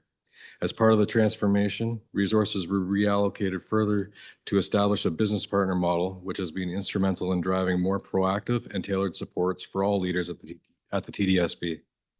The business partner model focuses on embedding HR expertise, ensuring that managers have direct ongoing access to dedicated support for navigating complex employee relations matters, including investigations. By partnering closely with the managerial teams, business partners provide guidance on risk assessment and interim measures, support consistent application of policies and procedures, and help identify root causes of workplace issues. The model fosters collaboration and ensures issues are addressed more effectively and efficiently, minimizing disruptions and promoting a culture of accountability and continuous improvement. It represents a key element in our shift toward a more strategic and supportive HR approach. We also enhanced our investigation approach. When a complaint is received, it undergoes an initial review to ensure that it is appropriate for formal investigation. Some issues are better addressed through managerial oversight or conflict resolution processes. We also now conduct a risk assessment to determine whether interim measures such as removal from the workplace are necessary. Some of the options available to us include keeping the employee in the workplace, reassigning them to another location, or placing them on home assignment in higher risk cases. The decision on which interim measure to utilize is based on the potential safety risks involved, potential interference with the investigation, potential risks to property or operations, and the availability of the interim measures to mitigate these risks. We, however, don't stop our assessment there. Throughout the investigations at key milestones, we reassess the case using updated information. This allows for change in status, including returning employees to work before the investigation concludes. For example, in one case involving alleged fraud, the employee was initially placed on home assignment due to perceived risk. Following a preliminary evidence review, the employee returned to work while the investigation continued. This standardized approach represents a significant change over the past practice. Over the last 9 months, we've focused on data-driven improvements as well. We've partnered with our colleagues in IT to develop a dedicated case management database, which is currently in the testing phase. Once live, the system will provide clear visibility into ongoing investigations and better tracking of investigation outcomes and trends. In the meantime, we have implemented a metrics-based monitoring approach, allowing me to share current data with you. As of yesterday, we had 18 employees on home assignment, and the percentage was indicated earlier. And we have 116 open investigations. As well, we are using the data-centric approach to develop targeted learning modules for all staff, address the root causes of the workplace allegations, and foster a continuous learning and continuous improvement environment, which will ultimately reduce the number of allegations that are needed for investigation, that are received for investigation. So I want to thank you for the opportunity to share these updates. I'm confident that these changes will strengthen our ability to manage investigations efficiently while supporting a culture of accountability and continuous improvement. Thank you very much, Executive Officer Ellis. I do want to just close up with a few more comments. First of all, I do want to thank all the staff in People and Culture, Legal Services, Human Rights Office, Finance as well, and others who were involved in gathering this data. Believe it or not, this was not easy to collect. A lot of time was spent. Ideally, we have a system in the future where it's a lot easier to collect this information, but we are very happy to be able to share it with you today because I think it shares very important information. In terms of recommendations to reduce the cost and length of investigations, a lot of it you've already heard today about our shift in our practices that aligned with the interim measures procedure. In fact, it occurred before the procedure was in place. And that has had a very significant impact, not only on investigations, but also on an employee's mental health. Very important. We've also had positive changes within various departments. And as Executive Officer Ellis has noted, there is a distinct shift in the way we've done things in there. We continue to work with our partners in other departments to try to look at ways to improve. What other things can we do? Well, if obviously, I think many departments are worried about the ability to manage the workloads that they deal with. So if there are requests, and we need to consider this further, if there are requests for additional resources, whether an investment in technology or additional staff, we will proceed through the appropriate processes, which is the budget process. With public reporting, we will consider how and what information we can share. And as the board passed a process to do reporting connected to the multi-year strategic plan, that will also be focused on as well. There was also in the motion a request to consider how do we reduce incidents of home assignments in the most frequent categories of things requiring a home assignment, like abuse and neglect, like harassment, and like code of conduct issues. Those are challenging. Those are usually the most serious types of allegations any organization would have to face. And in a school board, when you do have vulnerable people like children, reducing investigation costs and reducing length of time investigations costs is actually not a goal. We actually want robust reporting. We want people to report instances. We also have a legal duty to report. All of us here in this room have a legal duty to report abuse and neglect. Lowering incidents of investigations is not necessarily good. So you all have seen, I'm sure, in the past, especially construction sites, 0 days since last accident. That doesn't mean that work site is an accident-free work site. That means it just hasn't been reported.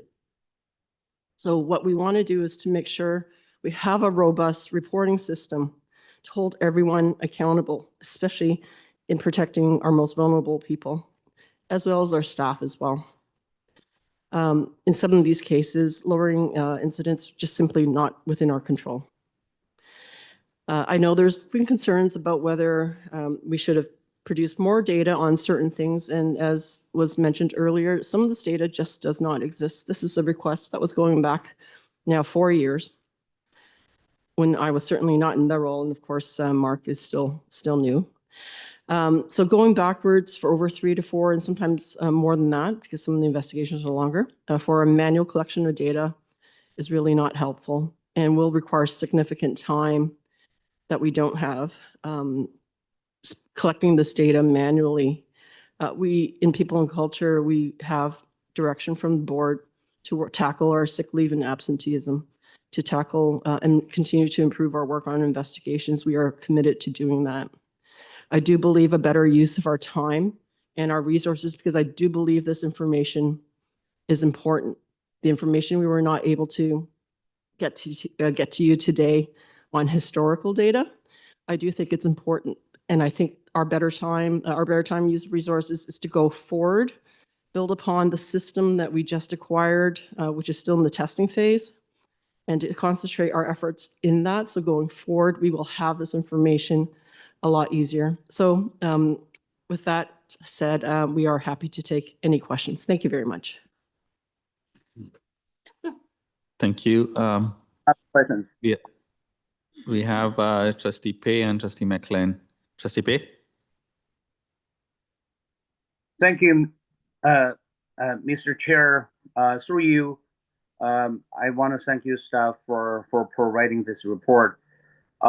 This is report really based on the motion that the board approved on May 22nd, was moved by me and second by Trustee Hastings. We asked a range of questions, and I had to see that the data provided here is inadequate based on my original motion. So I want to ask a few questions to the staff. Through you, Chair. Number one, the May 22nd motion asked for the number of staff on homing assignment, including the nature of the investigation. The purpose of the question was to understand what kind of allegation the complaints are raised against the staff. What information ought to be provided to trustees? Through you, Mr. Chair, I want to ask staff. Thank you. Through the chair, thank you very much, Trustee Pay. In terms of the nature of the allegation, as we discussed, we don't have that. That information had not been collected over the last few years. Generally speaking, we have listed in one of the pages of the Appendix B at the top one, so code of conduct, board-wide code of conduct allegations, abuse and neglect, and harassment. Those are the top 3, and if not almost all of them. Those are the nature of the investigations that are occurring. We just don't have exact numbers for each of them. Excuse me, Mr. Chair, I want to ask staff, how come the staff is able to tell precisely the length of the assignment, but now the nature? So how the staff dig out this number of lengths of investigation? Did they really look at the actual report at all? Through the chair, sorry, are you questioning whether we looked at the report? Yes, because certainly you when we wrote the length, but you don't know the nature of the investigation. I just don't get it. I mean, you never look at how do you get the number of the length of assignment? How do you get that number? Through the chair, we have an SAP system for our personnel related matters and payroll as well.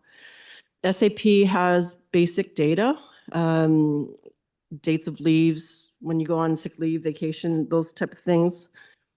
We have a code under SAP that does track if an employee is on home assignment, and there's a very specific code on that.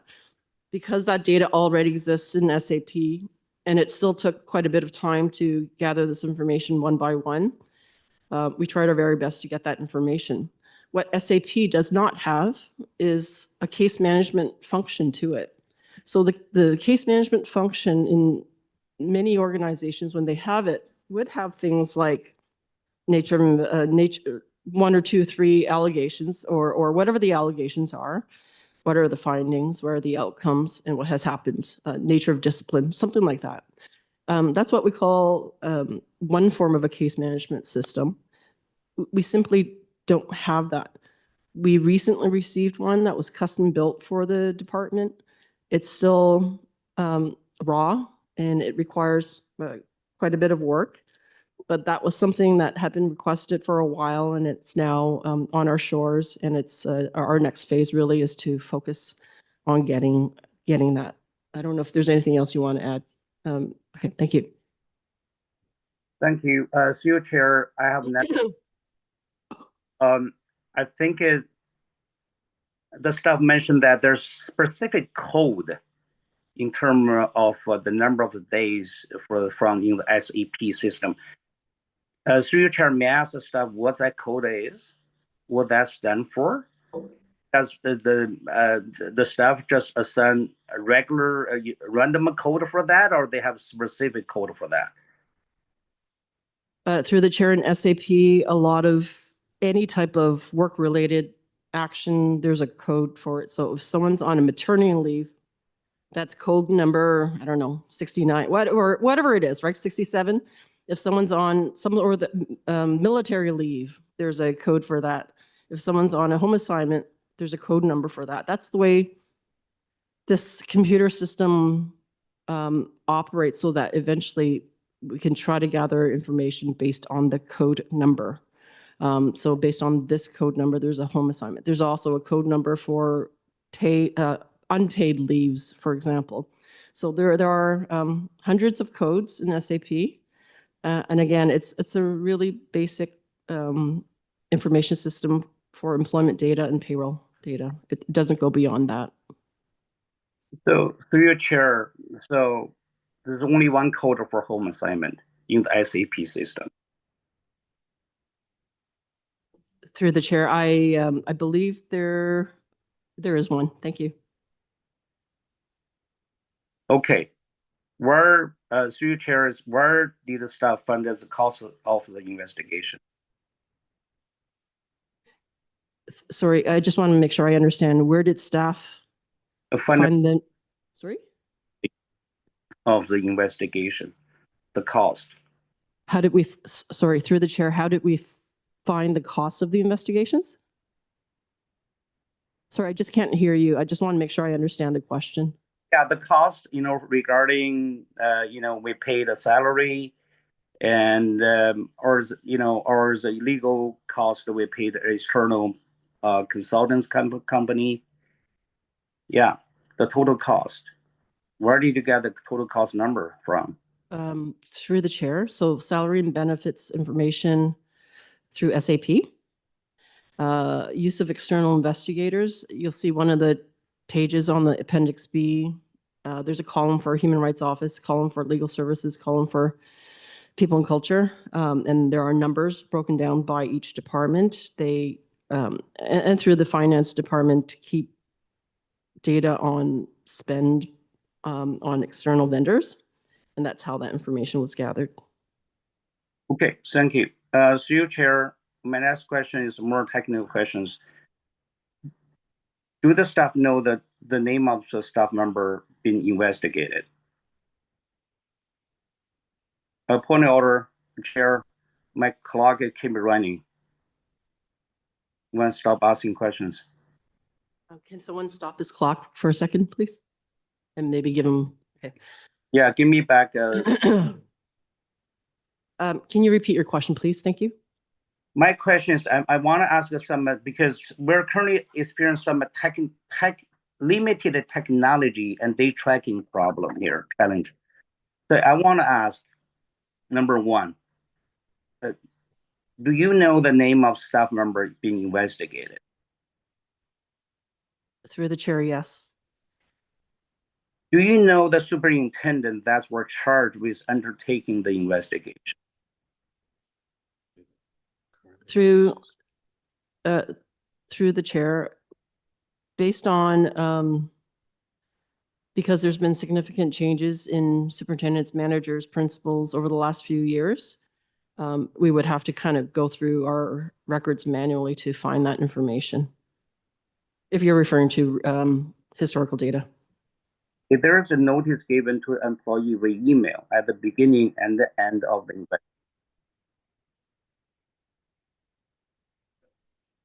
Through the, sorry. Through the chair, I just want to go clarification. Is there a notice given to employees at the beginning of investigation? Beginning and the end of the investigation. Through the chair, usually a respondent is notified. So a respondent employee who is the subject of investigation receives a notice of investigation or is definitely contacted to speak with the investigator. And then maybe I'll share, maybe Executive Officer Ellis can talk about the rest. Thank you. Through the chair, I'd just like to clarify in line with the question, that notification is not always given via email and has not always been given electronically. Sometimes it was just a hard copy. But how do you store the hard copy? You know, I don't understand. Is like you always say there's no standard procedure here. Sometimes by email, sometimes just hard copy. What's the difference you give email? Why you give email sometimes? Why you sometimes hard copy? I don't understand whether it's those standard procedure. What's the reason for that?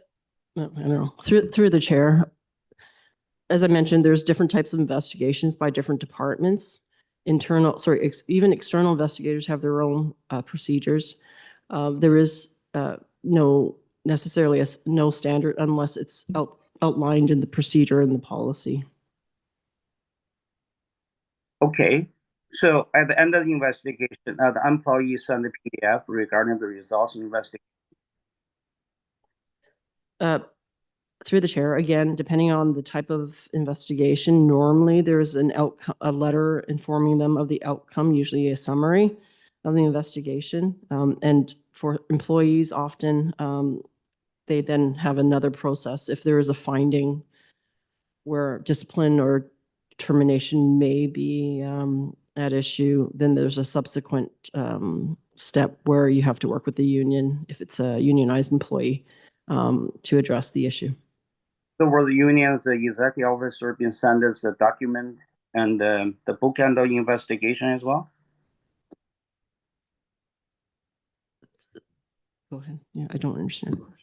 Through the chair, I'll try to answer the question. I think what we have to remember, I understand where I think Mr. Pei, Trustee Pei is going with the questions.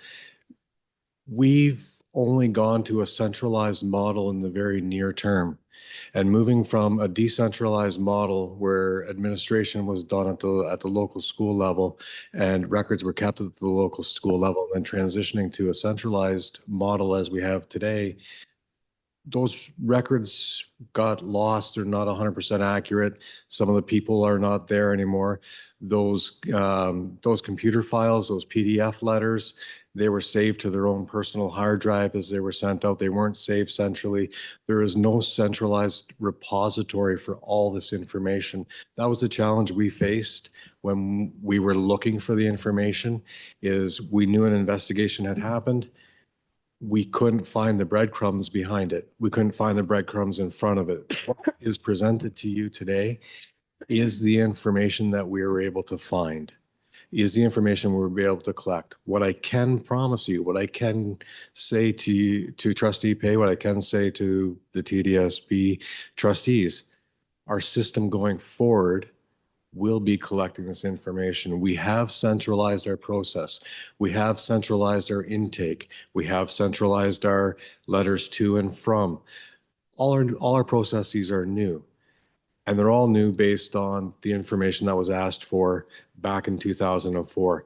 And I believe that is in keeping with the governance mandate of the Board of Trustees, is to direct staff to ensure that the operations of the organization are governed well. And that's what staff have been doing up until now, is trying to make those changes to govern investigations well where they need to happen. I hope that answers your question, sir. Through me, the chair, I'm very disappointed. So how could that important piece of information be lost, the record regarding the investigation? You know, the end result regarding the investigation, how could that be lost? Through the chair, as I mentioned, it's a very decentralized process, and record keeping, and there's been turnover of staff, of managers across the system, of principals and superintendents. It's very challenging to ask a department to then look into and speak with every single school, and principals who are no longer there, and managers who are no longer there, have retired or moved on to another school or another department, sorry, to gather this information. So what we have in this report today is our very best attempt to gather very useful information. You've also heard from us repeatedly that we have plans in place to have a better system to collect this information, hopefully a lot easier for us. And that's our commitment. Okay, so Chair, I want to understand the investigation. So investigation done by the school levels? Through the chair, sometimes normally investigations are done by the manager. Serious allegations are often referred to people and culture. If it's a human rights complaint, then that, as I mentioned earlier, it's a centralized process and they take care of that. Some policies require us to use an external investigator depending on who the respondent is. So as I mentioned, policies, procedures, or structures, the size of this organization, historic practices, changes in staff, there's a number of factors that go into play. This is a 43,000 employee strong organization, obviously with over 600 work sites and hundreds of departments and schools. It's a challenge to begin with, and this is why we are looking at investments in technology. ServiceNow working with us to create a case management system that we can use within the resources that are available to central departments to invest in technology. This is why going forward, I think that's where the focus should be. Thank you. So, okay, through your chair, so why didn't the staff produce centrally tracked data that they have, including human rights? Through the chair, this report is in response to the resolution, and we have provided as much as we could. So I'm not sure what you mean, why we haven't provided centrally tracked data. We have. Yeah, through me, my question is, because human rights is centrally now this matter. So the centrally have the data, right? Why this part of data is not being collected and presented?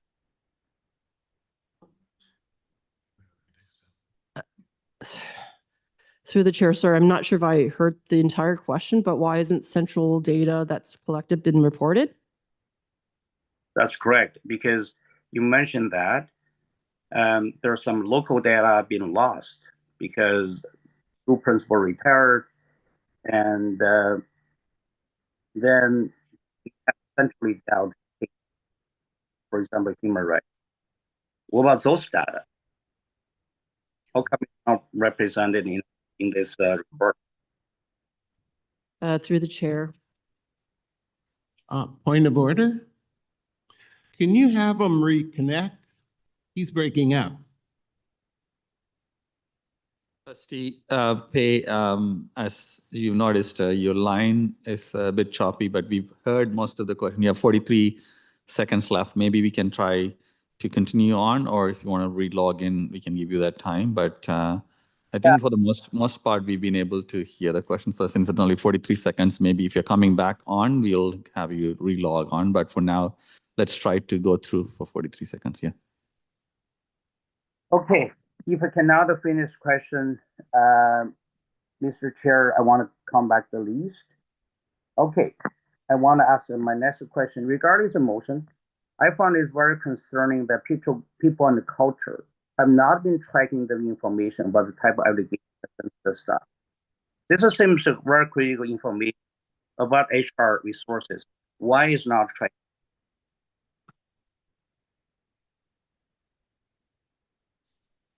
Through the chair again, I couldn't hear the very last question, but why are we not collecting this information? We have a system that's just landed on our shores that we're working on to try to move forward with that information. There is also an overall work toward a better enterprise business information system that will cut across all departments, that will enable us to gather beyond the basics, beyond the basic numbers to collect this information. We are hoping with our case management system, we can better track this information going forward. Okay, I think I'm going to short on time, Mr. Chair. I want to move a motion first, and then I come back for more questions. I want to put the motion on the floor. Sure. Go ahead, Trustee Bay.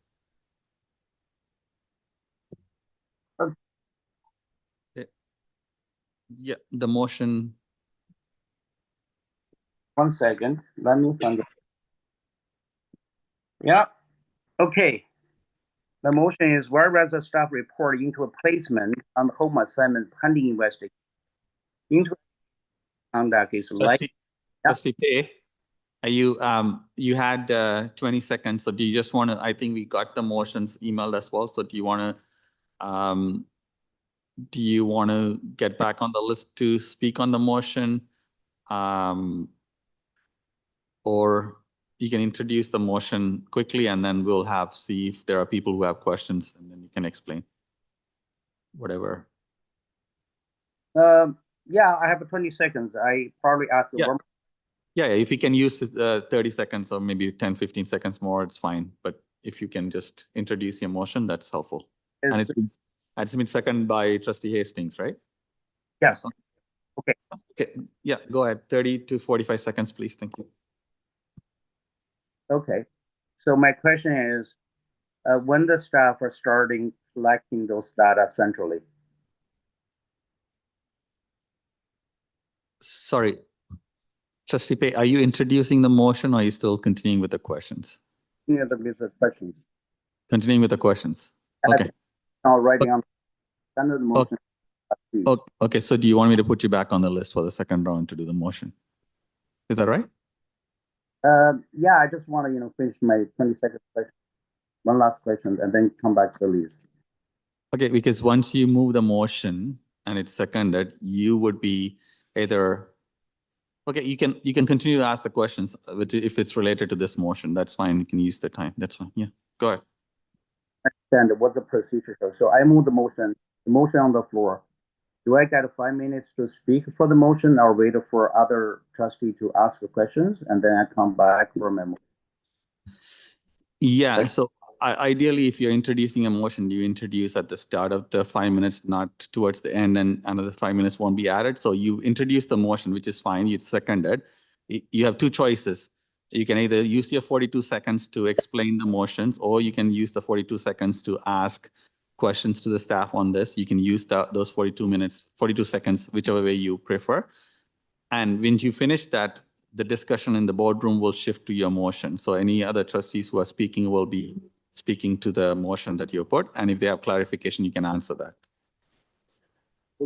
I want to 40 seconds ask more questions. Okay. So my first question would be, when the staff started collecting those home assignment investigation data centrally?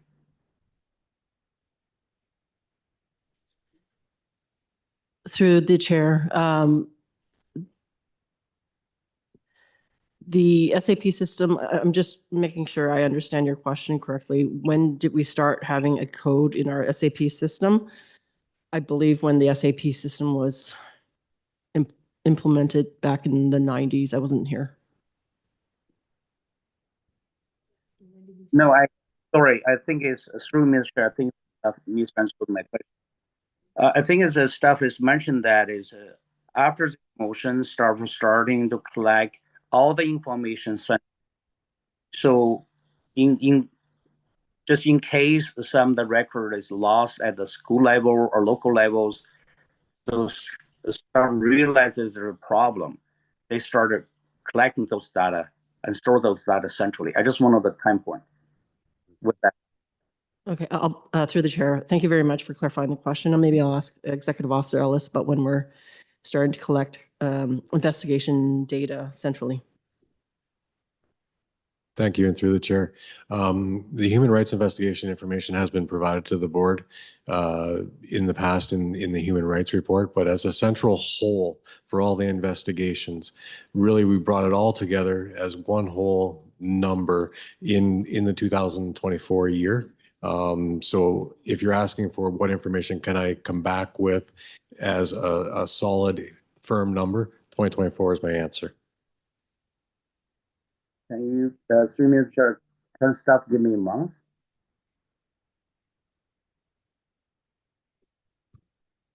Through the chair, can we start giving what in a month? No, I mean, you said 2024. I want to know which month of 2024. Through the chair, as part of our transformation, people and culture, we've had to restructure internally in the departments. There's been new personnel in some areas as well.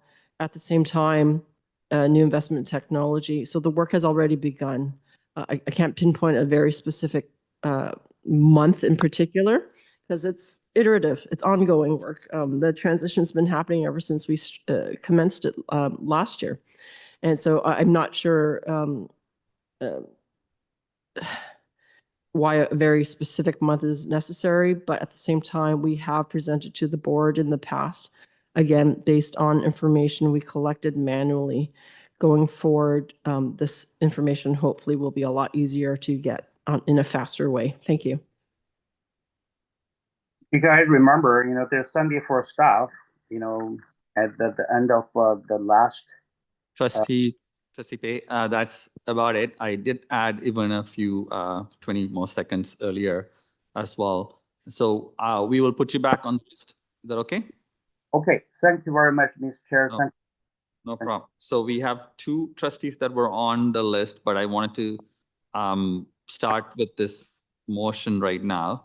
Trustee McLean and Trustee Arts. The motion is kind of very connected to the topic as a whole because it's talking about the report being referred back. So if you would like to continue on that list, you can go to Trustee McLean, Trustee Arts, and anybody else who wants to go on the list.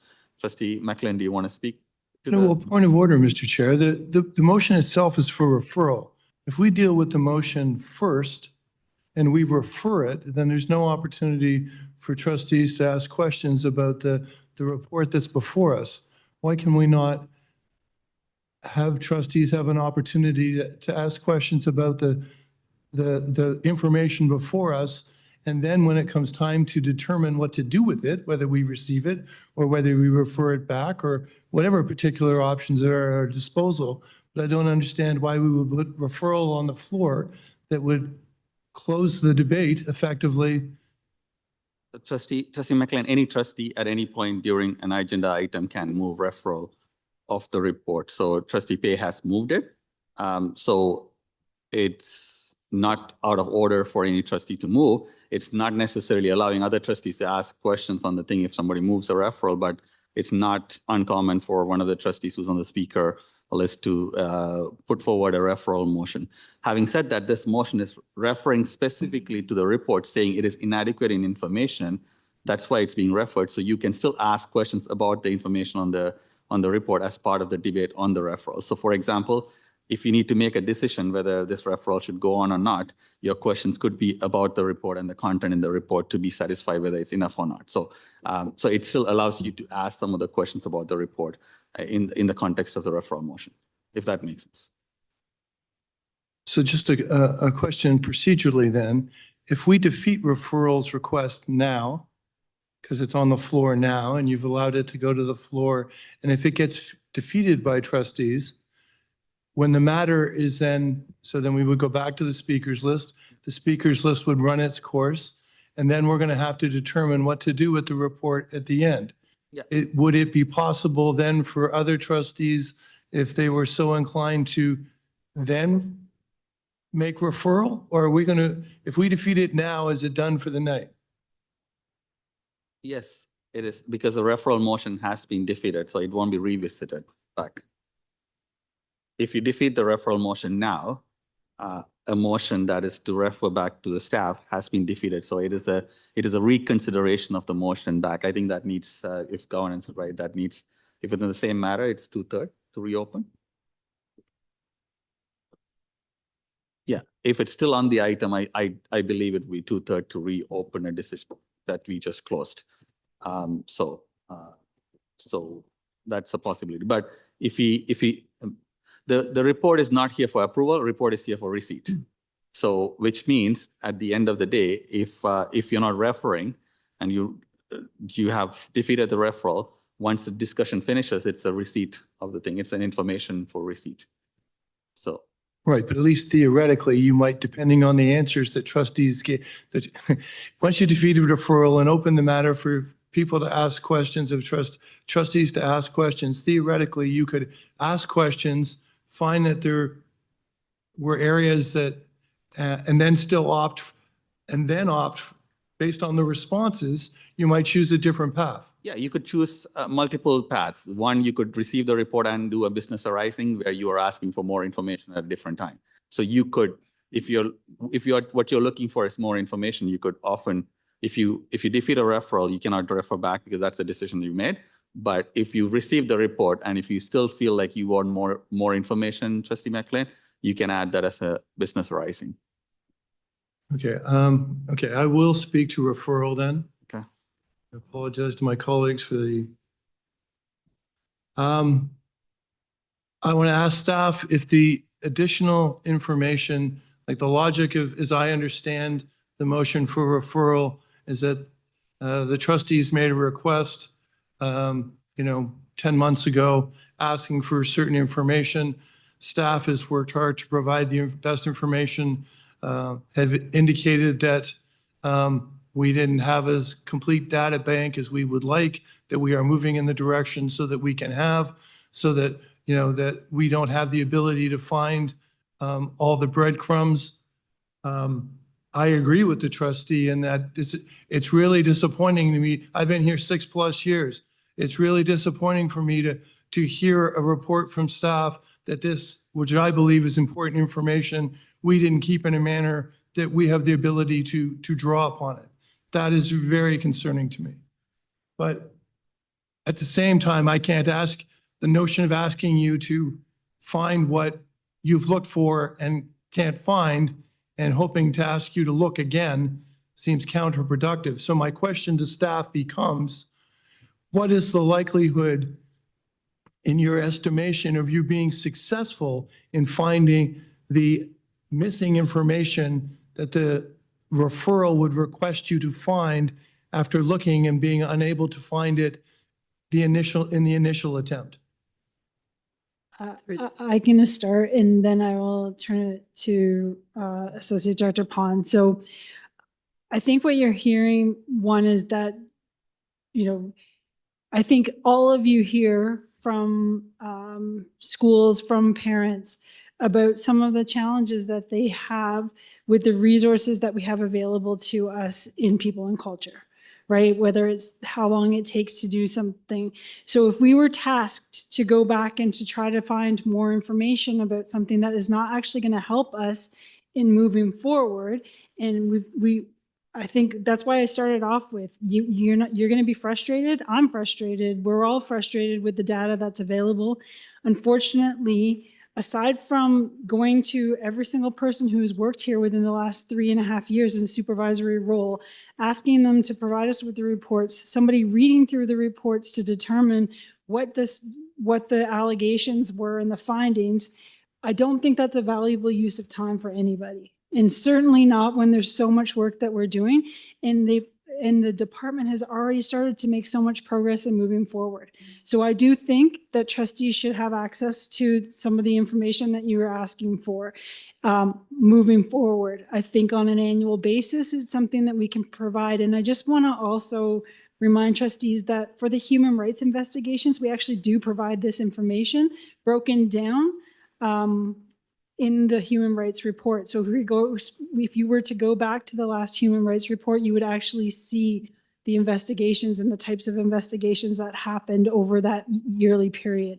So we can look to provide that similar information from the human resources or people and culture investigations, but to go back and try to find out what was happening in the last 3.5 years, I do not believe is a valuable use of our time. And if we are asked to do that, we will need additional resources because our resources are already stretched with the work that people and culture is doing right now.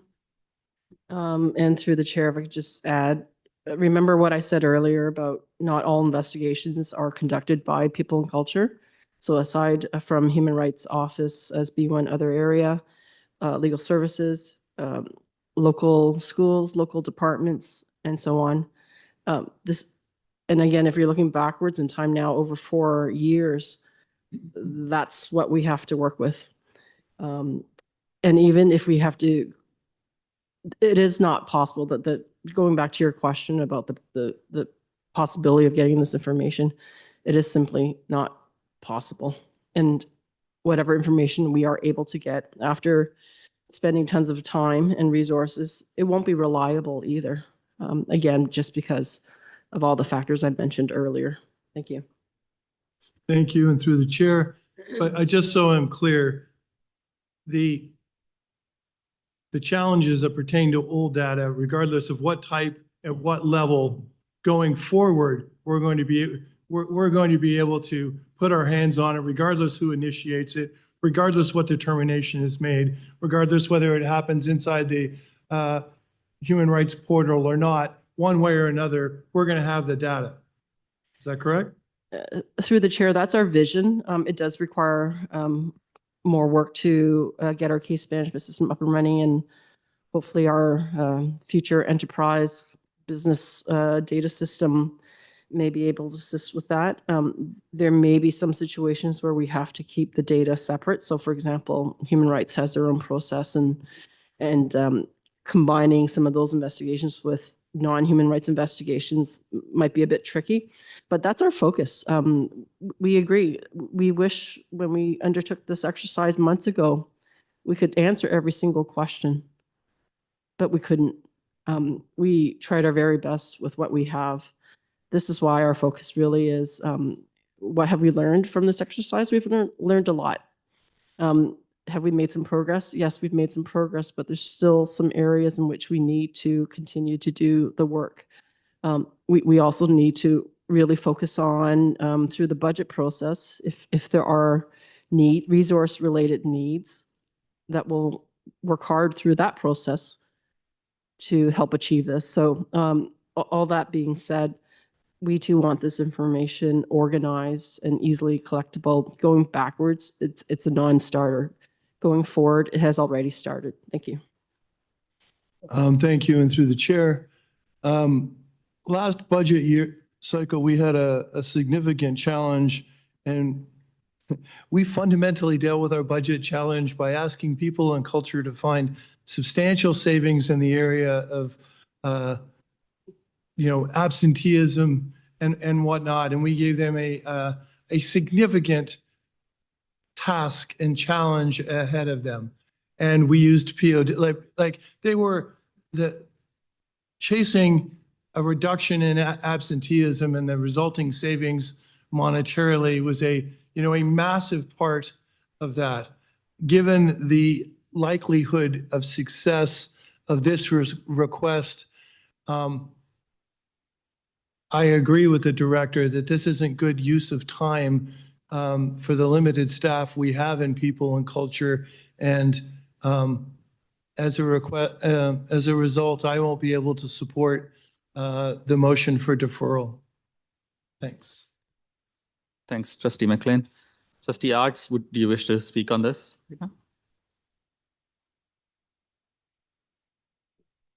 Hi, yes. Yes, through you, Mr. Chair. So I guess, oh, sorry. I'm in Trustee McLean's boat. I had other questions about protocol, but I can follow up with Associate Director Pond on that and allay my concerns. So thank you to staff for the information that you were able to gather. I'm just going to say in perspective, historical practices that came from the amalgamation of 6 boards without, as I understand it, 25 years ago, a real discussion of, what is an integrated best practice system look like for a lot of things. The main reason that I became a trustee was downstream of comprehensive reviews that showed we did not have best practices across the system, that we had inconsistencies across school, and proposals to make big changes and do that work. And I'm really glad that that work has been able to extend to people and culture. We've from many separate employee services to a unified people and culture and a new vision. These have been amazing steps forward. In terms of technology, I get the challenges. I know, we really only have, an online management of our transportation system because our transportation office burned down, the school beside it burned down, and we had to abandon all of our paperwork and move in a much faster way over to electronic means. And I get that we don't have the resources to do this. SAP systems upgrading to, current technology. Current technology is great. It's also very expensive, and it's not funded by the province. So I don't support this. I am happy with the report. What I am looking for from staff always is not to feed me all the details of the history of the system that I know, didn't work before. We know it didn't work before. We know that, systems that move from paper to online systems have challenges. And, when I first started as a trustee, if you wanted to help your school figure out, some particulars of a leasing agreement, it took more than a month because employees had to figure out, where that lease was being held. Somebody had to go dig through a file system to go find it, and then copy it and send it to you. It's onerous, and to go back and do a review of that kind of system is, I feel, a waste of money. So what's most important for me is that staff have identified the challenges, have identified where the missing information is, and are, have put in place protocols and are working towards an integrated system that will track this kind of data. So I look forward to this kind of data in the future, and I will be following up later on my other questions about the report. I would just say that my primary concerns, I'm glad to see that the numbers of cases for home assignment are improving and that there's alternatives. There's alternatives for staff to be working in other areas. I do not think that, as was expressed, I do not think that simply reducing numbers is a good sign when we have at-risk populations, whether those at-risk populations are children or a coworker who's been harassed. We do have a duty to protect people. So, and we're, maybe different from other workplaces in that we have to take always into consideration safety and well-being in this process as well. So thank you very much. I don't support the referral. Thank you, Trustee Arts. Trustee Patel. Thank you, Mr. Chair. Thank you, staff, for this report. Most of the questions has been answered, but I do need some clarification. Do we have data prior to 2021, from 2018 to 2021? Through the chair, very similar to the data that was captured during this 3.25 period, there is some limited data. Again, it would have to go through a very challenging process to get this information. Thank you, Mr. Before Chair. 2021, sorry. And through you, Mr. Chair, I do understand the challenges we have at People and Culture, formerly Human Resource Department, but I like to compare from 2018 to 2021.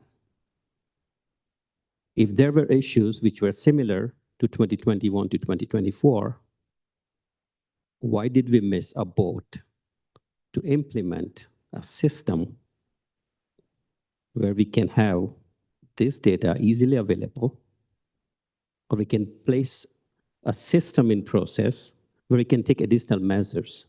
What concerns me right now is how does People and Culture take appropriate steps, or what guides them for the new employee or new staff if they have to take any actions?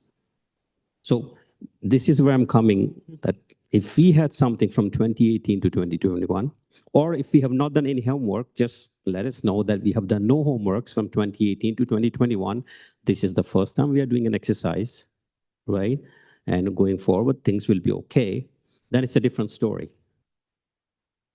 But if we had the data from 2018 to 2021 or prior to that, and if we have not taken any actions, then there is a problem. And I'd like to know from the staff that did we had a similar data as prior to 2021? Through the chair, thank you very much for the question. As I mentioned, getting this data for this period took hundreds of hours going backwards.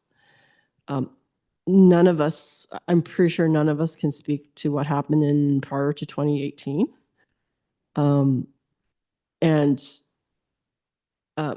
There are multiple challenges within that employee services was dealing with at that time, or at least throughout the last multiple years, including COVID. So the information is not easily accessible. So that's one thing. And two, I cannot explain why it was not collected back then. Thank you. Through you, Mr. Chair. So I'll ask a very simple and a plain question. What is the process when an allegation comes in? Through the chair, if an allegation comes in, normally, depending on the type of allegation, so that's a really broad question. Okay, so if it's employment related, normally is either, if it's a minor allegation, you try to resolve it. If it's a more serious one, it gets reported somewhere. That person then eventually should be notifying either a manager or People and Culture or whichever department is at issue there. And then ultimately we have to do some initial work in it. And the investigation may start depending on the nature of the initial review of the information. There are some policies and procedures that set out very specific routes in which a complaint must go through. So Human Rights Office has a very specific route. Thank you. And through you, Mr. Chair, it does mean that an alleged complaint first comes to an HR, and from there, it goes to the various departments. Through the chair, no. Again, because we're so huge, the allegations go sometimes to their union, right? Or to their association. Sometimes it goes to the manager. Sometimes it's on a forum. Sometimes it's not. There are multiple ways, but eventually it should be trickling up following a procedure or policy that we have. And so this is where changes to, we had a few months ago, we created a new procedure on non-human rights code harassment. The Human Rights Code harassment procedure is coming up to a future GPC for review to clarify that. Those are very clear routes in which the complaint process is supposed to be done.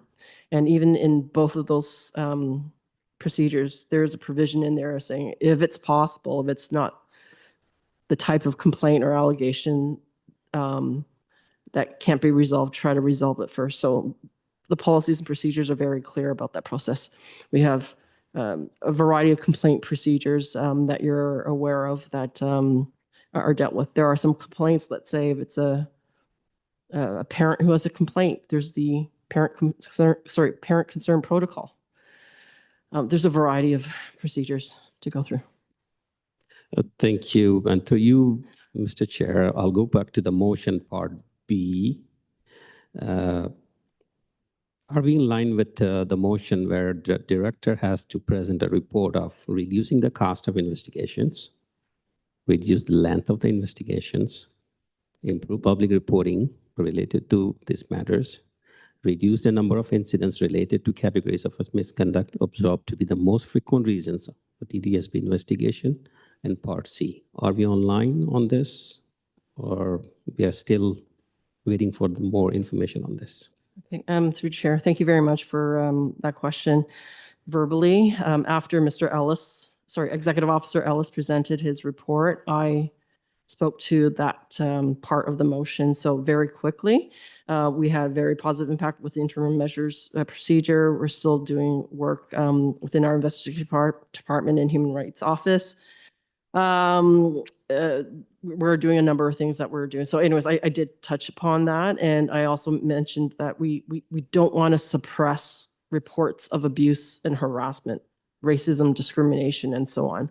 We actually want them to come out so we can deal with it. So again, of course, we want to reduce costs, but dollars should not be driving to make sure that we have a positive work culture for our employees, right? We also have a legal obligation in some cases. Thanks.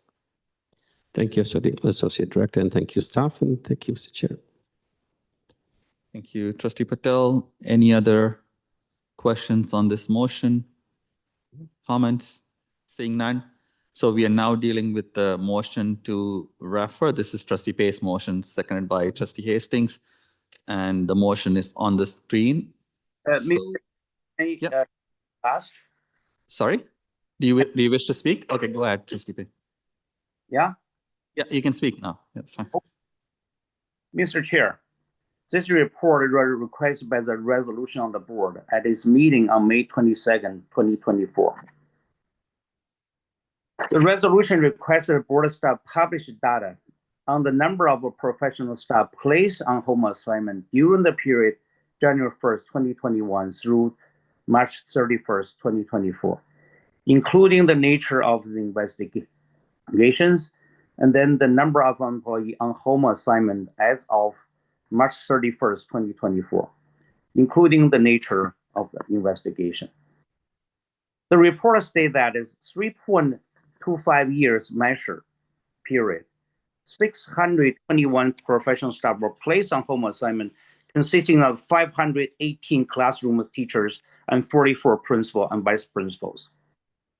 The report does not provide any information about nature of the investigation or beyond the reference to the board category of code of conduct, child protection, and harassment. No information provided as to the number of professional staff placed on home assignment in each of these categories, nor is the data segregated for the nature of the investigation between teachers and principal, vice principals. In short, the report does not contain the request. The report states that current SAP data collection is limited to whether a person was terminated or has been suspended for payroll purpose only, not tracked centrally. With the due respect to the authors, Mr. Chair, I do not find this situation satisfactory. In order for us as trustee of the board to exercise our oversight function, we needed to know where the problems are. If there's a pervasive issue of harassment in our schools, if there is a child safety issue that goes beyond one or two staff members, the occurring in geographic clusters. Evidently, the current data collection process are not adequate. The board resolution also called for release of data on the outcome of the investigation, segregated by categories of termination, suspensions, other discipline, and no action taken. Again, After 8 months of preparation, this report does not present the requested data. This data is vital for our governance function as would enable us to have visibility as to the extent that the investigation are fruitful in discovering and responding to acts of wrongdoing, or whether the investigation are merely persecuting and harassing professional staff members who have done nothing wrong. It is encouraging that the average length of investigation had declined over the past 4 years from 82 days to 48 days, but an average of 48 days still far too high. The $35 million spent in the home assignment salary and the legal services over the measure period, it that cost to our board. It's the money we spend for which the taxpayer gets little or nothing in return. I remember in last board meeting, trustee been arguing $500,000 is too much for a by-election. Should it be put back into the classroom? So why $35 million does not matter to the trustees? We should expect better. Toronto taxpayer expect better from us. I move that this report be referred back to with the direction present all of the information requesting the board original resolution and to provide more additional recommendations to reduce the cost and the length of investigation, to improve public reporting of investigation statistics, and to reduce the number of incidents in the most frequent categories of investigation. I sincerely hope my colleagues can agree with me that transparency and accountability are so crucial to our governance of this board and unanimously approve this motion. Thank you very much, Chair. Thank you, Trustee Pei. I have Trustee Lee. Thank you, Chair. Through you, I have a couple of questions for staff, and I'm sorry for jumping on so late. On this report, I think, hearing all the commentary, there are concerns that, we're not going to be able to do enough to get the average length of home assignment down. And then I also heard another concern about how do we reduce the number of false positives, just parent or claims that our staff are doing wrong things, but they turn out to be untrue, and it affects both students and staff equally poorly. Staff, I get there's what's on the report, but I just want to hear your opinion. What is your confidence level that we're going to be able to address these, regardless of what happens to the report? Through the chair, thank you for the question. I'm actually quite pleased to be able to share that with some of the more recent changes to through the transformation of people and culture. We've not to pick on one department more than the others, but the investigations department has done a tremendous job over the last few months. A very significant improvement on where we've had in the past. This is supplemented by some shifts in other departments so that we can have some resources, because many of these things have trickle effects and they're interdependent and so on. We're also very happy that challenges that the Human Rights Office had in the past with the backlog has cleared. That again, that has a trickle effect on impact on staff on home assignments and so on. So right now, both Human Rights Office, the People and Culture Department, we're in a much better place than we were in the past. And it's really a testament to the staff who are in the departments, both managerial and non-managerial, who have worked really hard over the last few years with very little resources to do and a significant amount of workload. Is there more work to do? Of course, we have a lot of work to do.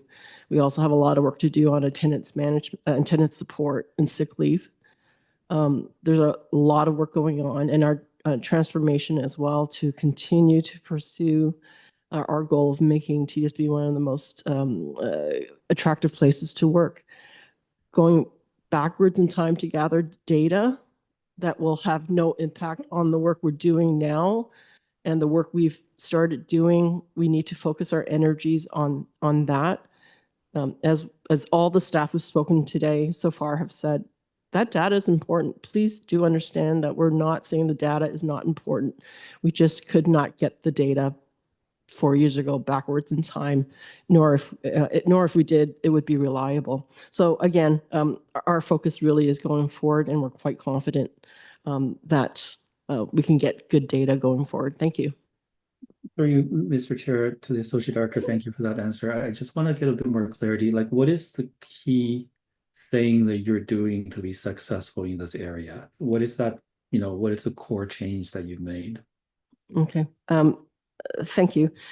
A couple of things. I do have to say, I do believe the shift in mindset that preceded the actual implementation of PR 734 interim measures procedure, because we started shifting the mindset before the procedure was actually in effect, that actually has changed tremendously. So what has happened in the past, and this is something Executive Officer Ellis had mentioned, it seemed to be automatic.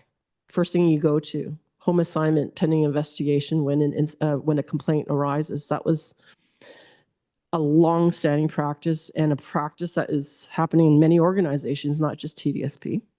So what changed through that was we start to saying, well, we're going to move it down the ladder to be the last resort, if at all possible. One of the primary things, aside from the cost, is also the impact on the mental health of the individual on long-term home assignment. And so in speaking with our union and association partners about what ideas we had, and there were also some needs for support from staff. So what we decided to do is put them on alternate assignments where it fits. There are some employees that we cannot. Those are the ones in which the allegations like abuse and neglect, harassment, assault, those very significant, assault against a coworker, for example, those are very significant ones in which we would not send them in an alternate assignment that required them being with other people, with other kids, for example. We started implementing other measures like separating the parties, and especially with hybrid work. Someone can come on Monday and Thursday. The other person comes on Tuesday and Friday. It forced us to be a lot more intentional, to think about what other alternatives can we assign to the employee while they wait for the investigation to be completed. And we have been very successful in reassigning these staff members to assist even in people and culture, assist other schools as supplementary help.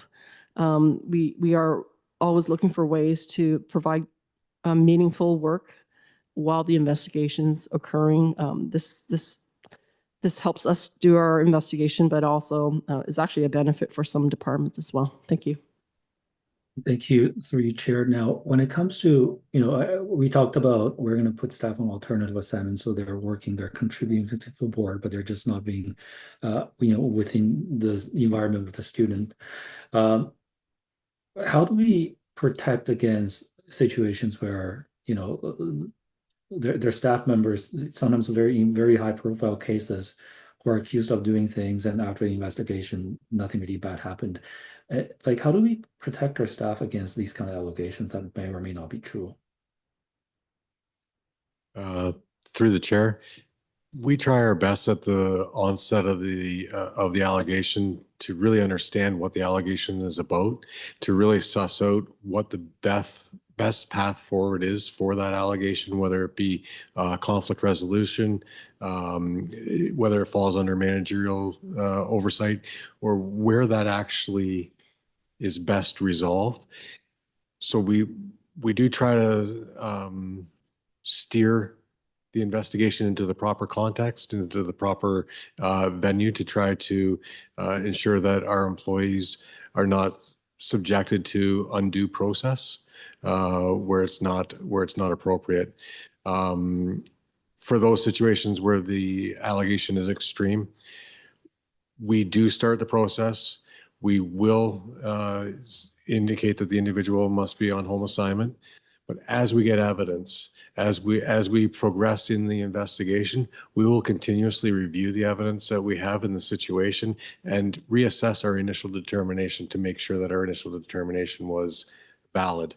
So in that case, as the evidence comes in, we may bring the individual back while we conclude the investigation, or they may continue to be at home based on that assessment that we do on an ongoing basis based on the risk faced by the TDSB, by its employees, by its students.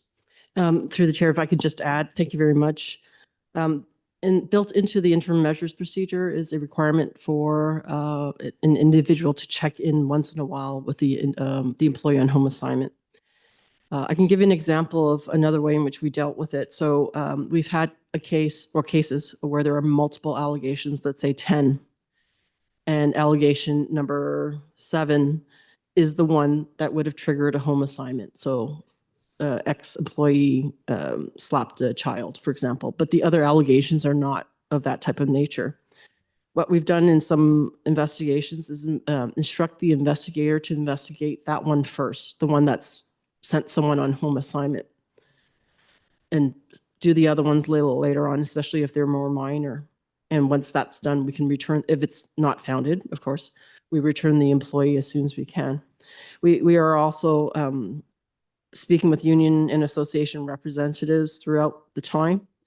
If they've been away for a while and your example that you use, the allegations were unfounded and they're returning back, it's a case-by-case scenario because, again, what's happening in the school or the department since the time the allegations were made may have an influence. There's multiple factors.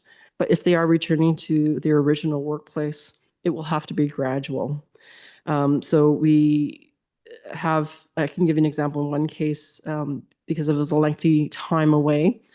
We asked the individual spend a few weeks getting themselves trained on, at that time, Power School was being implemented. So getting trained on Power School, doing their compliance training, reporting, compliance training, doing some reviewing of policies, finishing up whatever assignment they were working on alternate assignment, and then just gradually working that. So every single case is handled, usually depending on who's involved, but with the manager of the position or even the manager above, working with people and culture to make sure and to make sure that there's a positive and a gradual return so that person can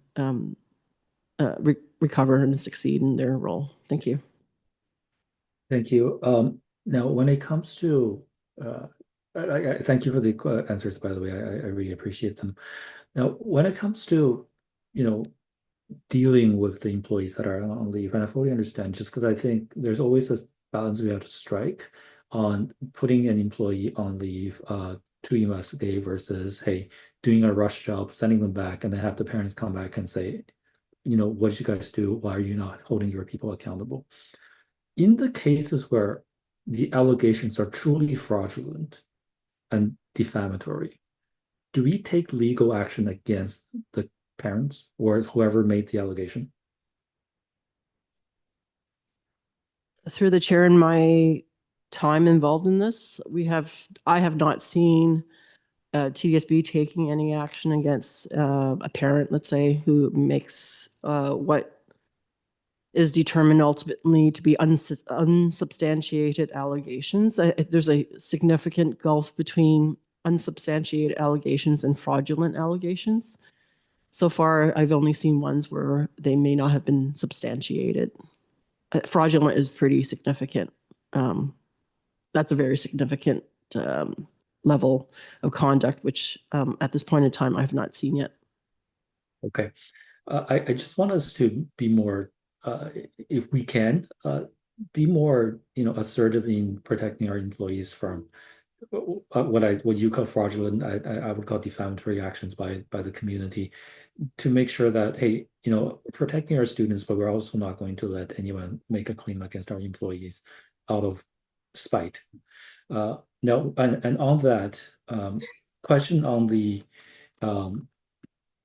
on the length of home assignment now, I've seen the number has gone from 82 days to 48 days. What is our goal? What is our goal on this one? What will make us happy? Through the chair, 48 days is a pretty good time period to be in. I believe our policies say that we will have our investigations wrapped up within 150 days timeframe. So 48 days is well below our policy target. I think we're in a good spot at 48. We are seeing some quicker turnarounds. As I said, our investigation team is fully staffed with 6. We have 116 open files right now. So we're managing workload pretty good and we're turning around investigations fairly well, but we do have some that are fairly lengthy in nature. So as the number of investigations drop and the severity kind of increase as we get into that bucket, there will be longer, but that's because of the mix of severity and numbers. But what is your median then? I don't have that number with me off the top of my head. Can you just let me know when you have a chance to look for it? I'd like to understand what the distribution looks like. Yep. Thank you. And I guess my last question on this is this. Like when we reduced from 82 to 48, and I know I asked you what changed, but is it, are we staff up more? Are we using different investigators? Like what is that thing that we changed to reduce that time by 41%? Through the chair, I just want to clarify what has happened to make that number go down. Okay.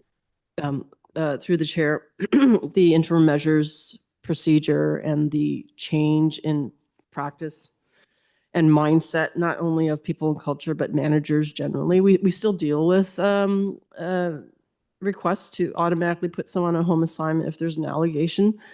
But what we are doing, armed with this procedure, is to start questioning that, right? So instead of home assignment being the first option, it should be the last option.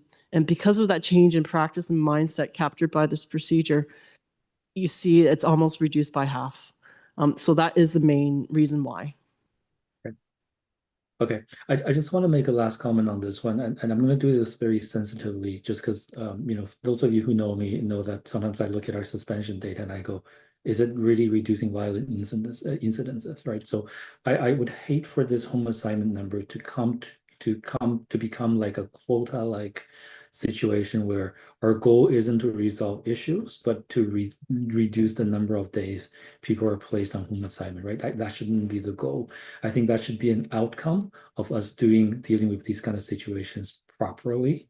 So my ask to the entire team is, as you're making changes, make sure we put students first, right? We make sure that we do the work efficiently and effectively, but we don't do a rush job to aim to reduce some sort of a KPI like number of days on home assignment. Through the chair, thank you very much. I really appreciate that comment. I fully agree. Thank you. Thank you. Okay, that's all. Thank you, Trustee Lee. Anyone else for the second round? If not, Trustee Pei is on the list for the third round. Trustee Pei.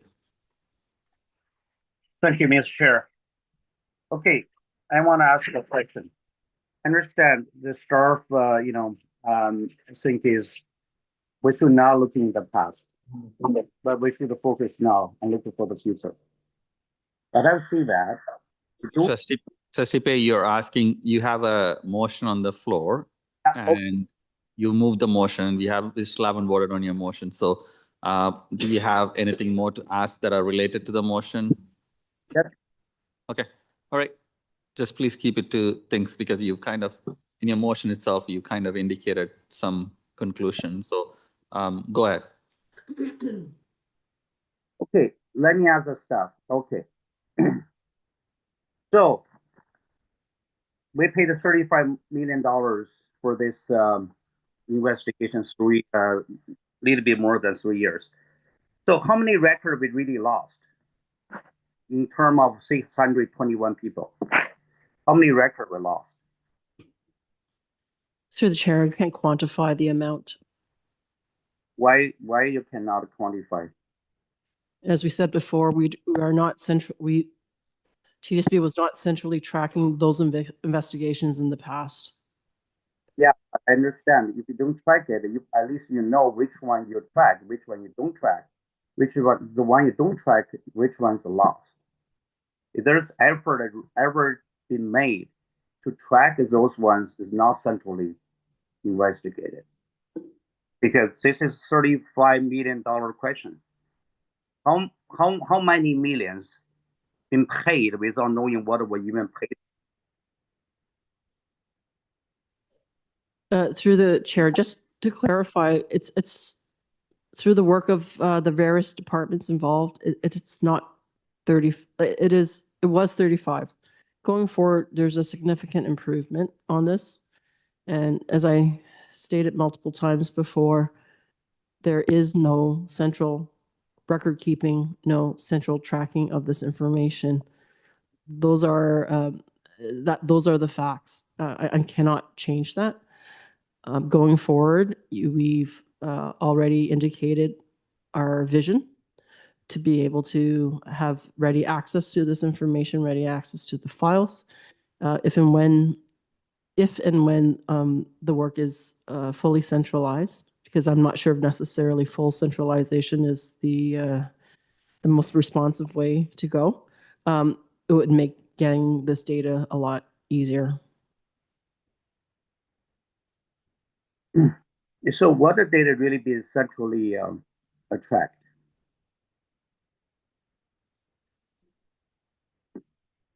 Through the chair, can you be more specific with your question? Because I feel like I've answered this before. Yeah, I just want to know how many cases been centrally tracked. I think you mentioned about human rights. Yeah. So through the chair, the investigations that the investigations team within People and Culture are handling, they track their own. The investigations that Human Rights Office are overseeing, they track their own. The investigations that the legal department are overseeing, they track their own.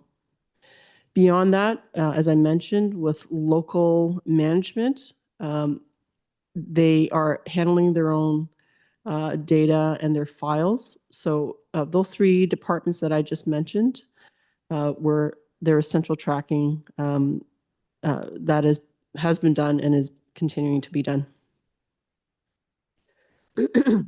If a legal department, human rights department been tracking those data, why those data is not being presented in this report? Sorry, through the chair, can you just repeat your question again, please? So if a human rights department and this legal department, they track the data, how come those data is not being presented in this report? Through the chair, we presented data that they have, and it's in the report. There are some pieces of data, like what has happened in terms of disciplinary outcome, that is not tracked. Trustee Pei, again, you have a motion that actually your motion that's on the floor. If you have, traditionally during a motion that's introduced, trustees ask questions to make a decision on how to vote on a decision on a motion that's on the floor. So if you're asking questions on the motion that is on the floor, which is yours, I would really need to have that directed to that motion. Sorry, Mr. Chair, I couldn't understand what you mean. So what I'm saying is, Trustee Pei, you introduced a motion, it's on the floor, right? During this period of time, trustees are discussing the motion that's on the floor. So when they are asking staff questions, they're asking questions to determine whether to support the motion or oppose the motion. So you are asking questions on your own motion, which is fine, but I do want you to make sure that it's related to what you have on the screen. Yes, I do, because I asked for key data questions, right? Because my motion is like, I'm not satisfied with the data provided by the staff, right? I'm not satisfied with aggregated statistics on this report.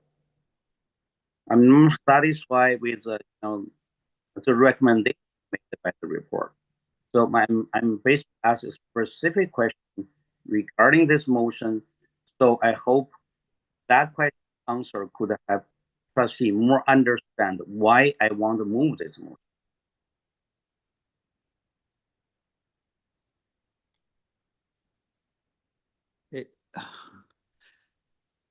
So Trustee Pei, is there any questions that you haven't already asked that you would like to ask? If not, can we move on to a next speaker? Of course, I have a lot of questions. One question I want to ask, regarding, Taiwan's Trustee Pei, the reason is that you have a motion that is to refer it back to staff because there is not enough information on this. And so, and this is your third round. So please be direct in how your question relates to a decision on the motion that's on the floor. Okay. All right. And the staff have also answered a number of questions and it is getting repetitive. So this is a request at the end now, towards the end of the agenda item now. So if you can direct your questions. Alternatively, you could have been asking these questions before moving a motion that is asking for referral. So now the motion is to refer. Go ahead. Okay. All right. I want to ask one particular question. Okay. Regarding John Fisher Public Schools. There is I would say is false allegation based on TBS report, based on CAS report. And this is incident one reported in March 2023. Took TPS 1 month investigation and CS 5 months, August 23, they completed the investigation. Then took the board another 10 months to complete the investigation in June 2024 and prove all those allegations are false. This has cost the board over $5 million. This is a reason why I want us more data to previous motion. I want to find out how much money been wasted in these false allegations and the lengthy investigation. Can staff answer me why take the board 10 months to do additional investigation for these 3 people, principal, vice principal, and the people at the John Fisher Public. Thank you. Through the chair, as this is a public meeting, I will not be talking about any specific investigation.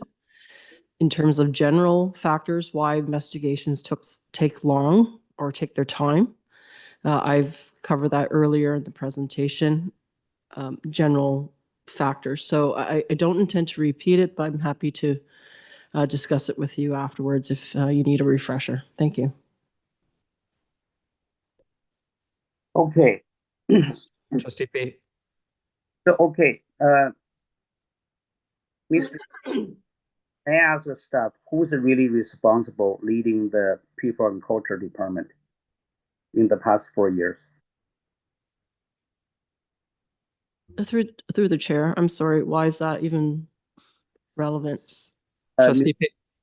Trustee Pei, is there anything on the report that you need to clarify in case you decide to not vote in favor or against your own motion that is on the floor? Are you able to direct the additional information that are missing in the report? We've had some conversations already, and the staff have already indicated what is not there and why it's not there. Okay, Mr. Chair, may I ask where's the report that in this motion asking the director present report in the recommendation reduce cost and the lengthy and investigation and improve public reporting? So what procedure and has that been improved?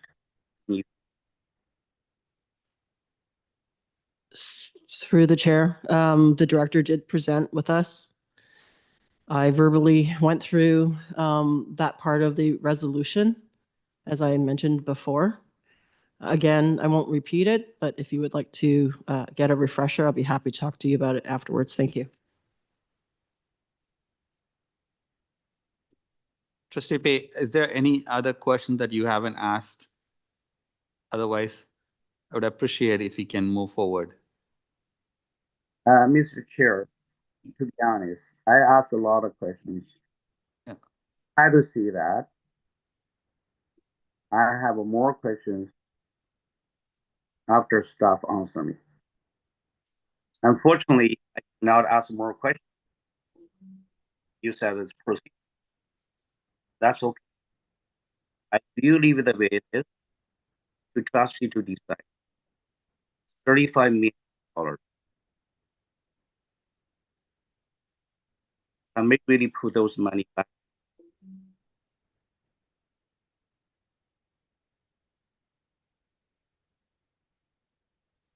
Thank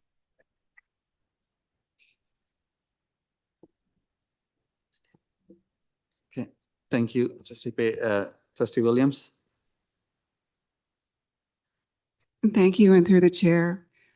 In deciding on how I'm going to vote on this motion, I've heard it stated by staff a number of times, but maybe I can ask the question again. The motion is asking for the report to be referred back for staff to do more work and gather more information.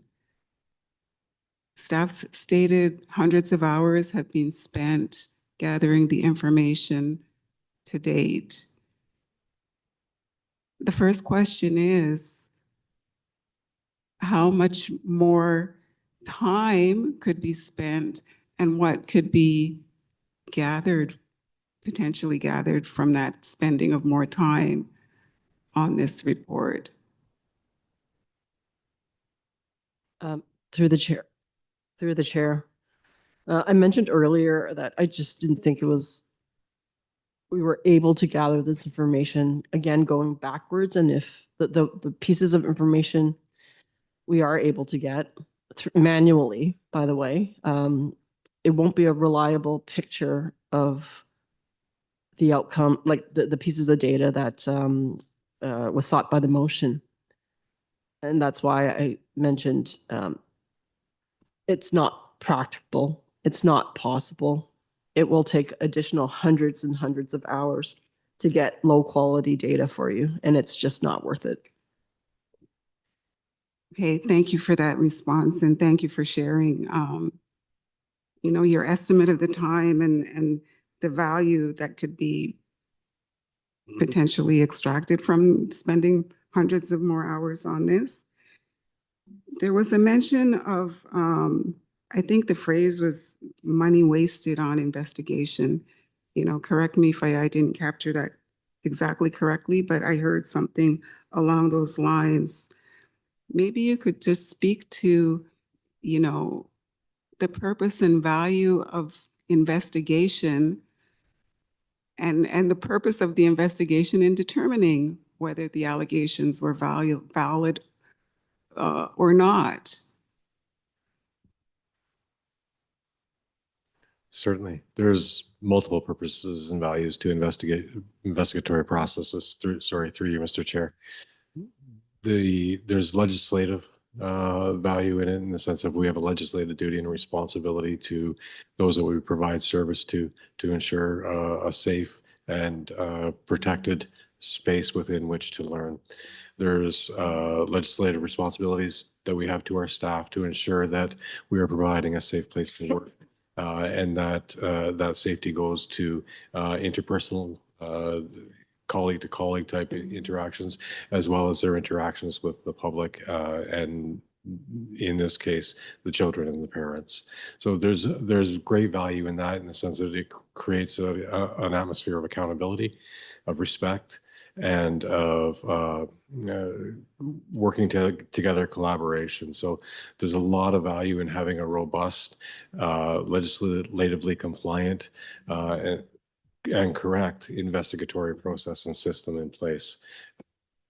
And through the chair, if I can just add, in addition to what he mentioned about safe, harassment-free workplaces, ultimately going back to a comment that was made by Trustee Lee, ultimately, we're all here for student well-being and success.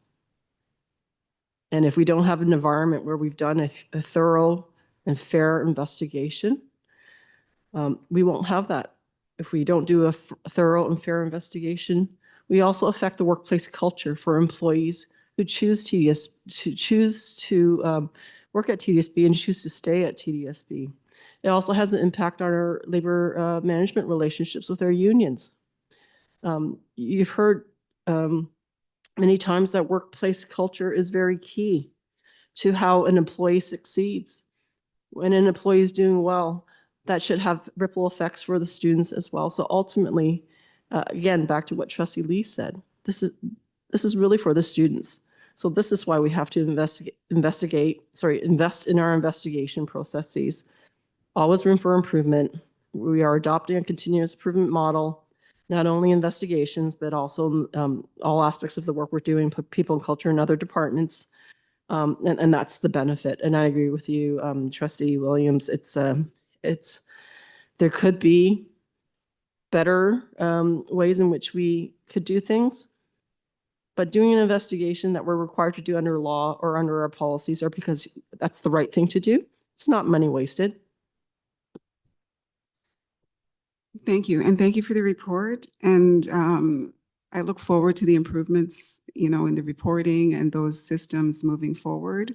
And I guess the last question with regard to the systems in the past, past staff, the filing system, the SAP system, and just maybe speak to maybe the financial impacts, maybe that affected the decisions in many organizations to keep old systems maybe a little bit longer than they should. Through the chair, I'll certainly speak to that. There's a couple of things that have impacted it. One, as we try to make budget decisions that have the least impact on students, what you're looking at is mostly impacting central staff. So we're impacting our central departments in, to your point, whether how quickly we renew software or invest in software that will make things more automatic as opposed to manual. But it also means that we've made reductions in our staffing complements as well. So in two areas, one, we haven't been able to get away from manual processes as quickly as we would like. And then two, we have less people to actually do those manual processes. So the budget implications really do impact this work as well. And I think in everything that we do. Thank you. Through the chair, those responses were very helpful. Thank you. Thank you. That's the end of the speakers list. So we will now move on to the e-scribe to vote on the referral motion by Trustee Pay, seconded by Trustee Hastings.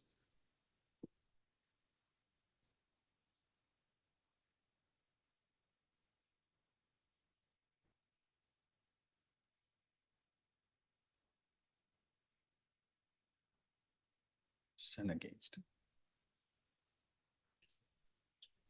Trustee Dawson, Trustee Arts. Against. Dawson against. Sorry, I tried to do it on eScribe. Arts Trustee Arts. against. Trustee Arts. Trustee Erhard.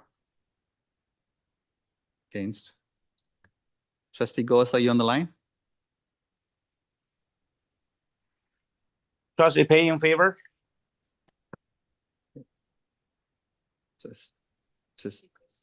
Trustee Goss not here. Trustee Hassan. Trustee Hassan, are you there? Okay, no. Hassan in favor. Trustee Laskin, Laskin against. Trustee Nunziata in favor. Volker Rotman in favor. Trustee Patel. Okay.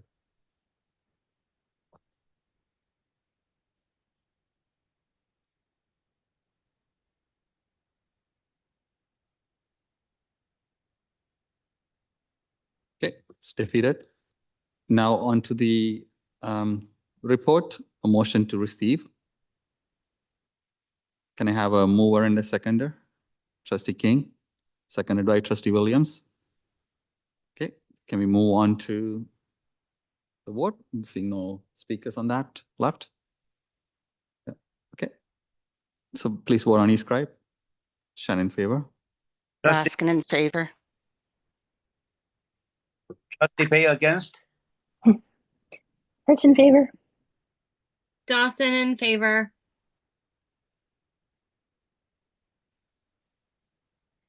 Trustee Hassan, Trustee Arts, Sorry, Hertz in favor. Can you hear me? Arts in favor. Yeah. Thank you. Thank you. What do you need? Trustee Hassan? Trustee Hassan, Trustee Nunziata, and Trustee Lauka-Rotman. Trustee Nunziata in favor. Volker Rotman against. Okay, Trustee Hassan? Hassan against.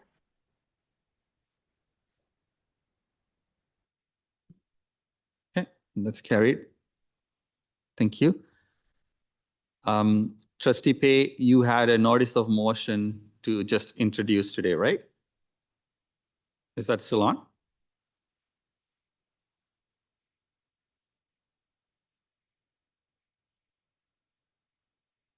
Trustee Pay, are you there? Yes, I'm here, Chair. Okay. So you're giving a notice of a motion today, right? For are Yes. you still putting that forward? Okay. I think it was.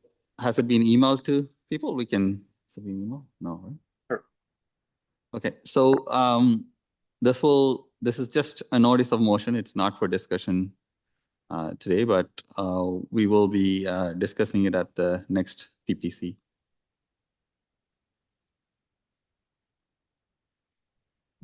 Okay. Any other questions? If not, can I have a mover and a seconder to adjourn? Trustee Hastings, is that a mover? Okay. Trustee Williams. Okay, all those in favor? None opposed? Okay, that's carried. Thank you, everyone. Have a great evening. Thank you. Whatever.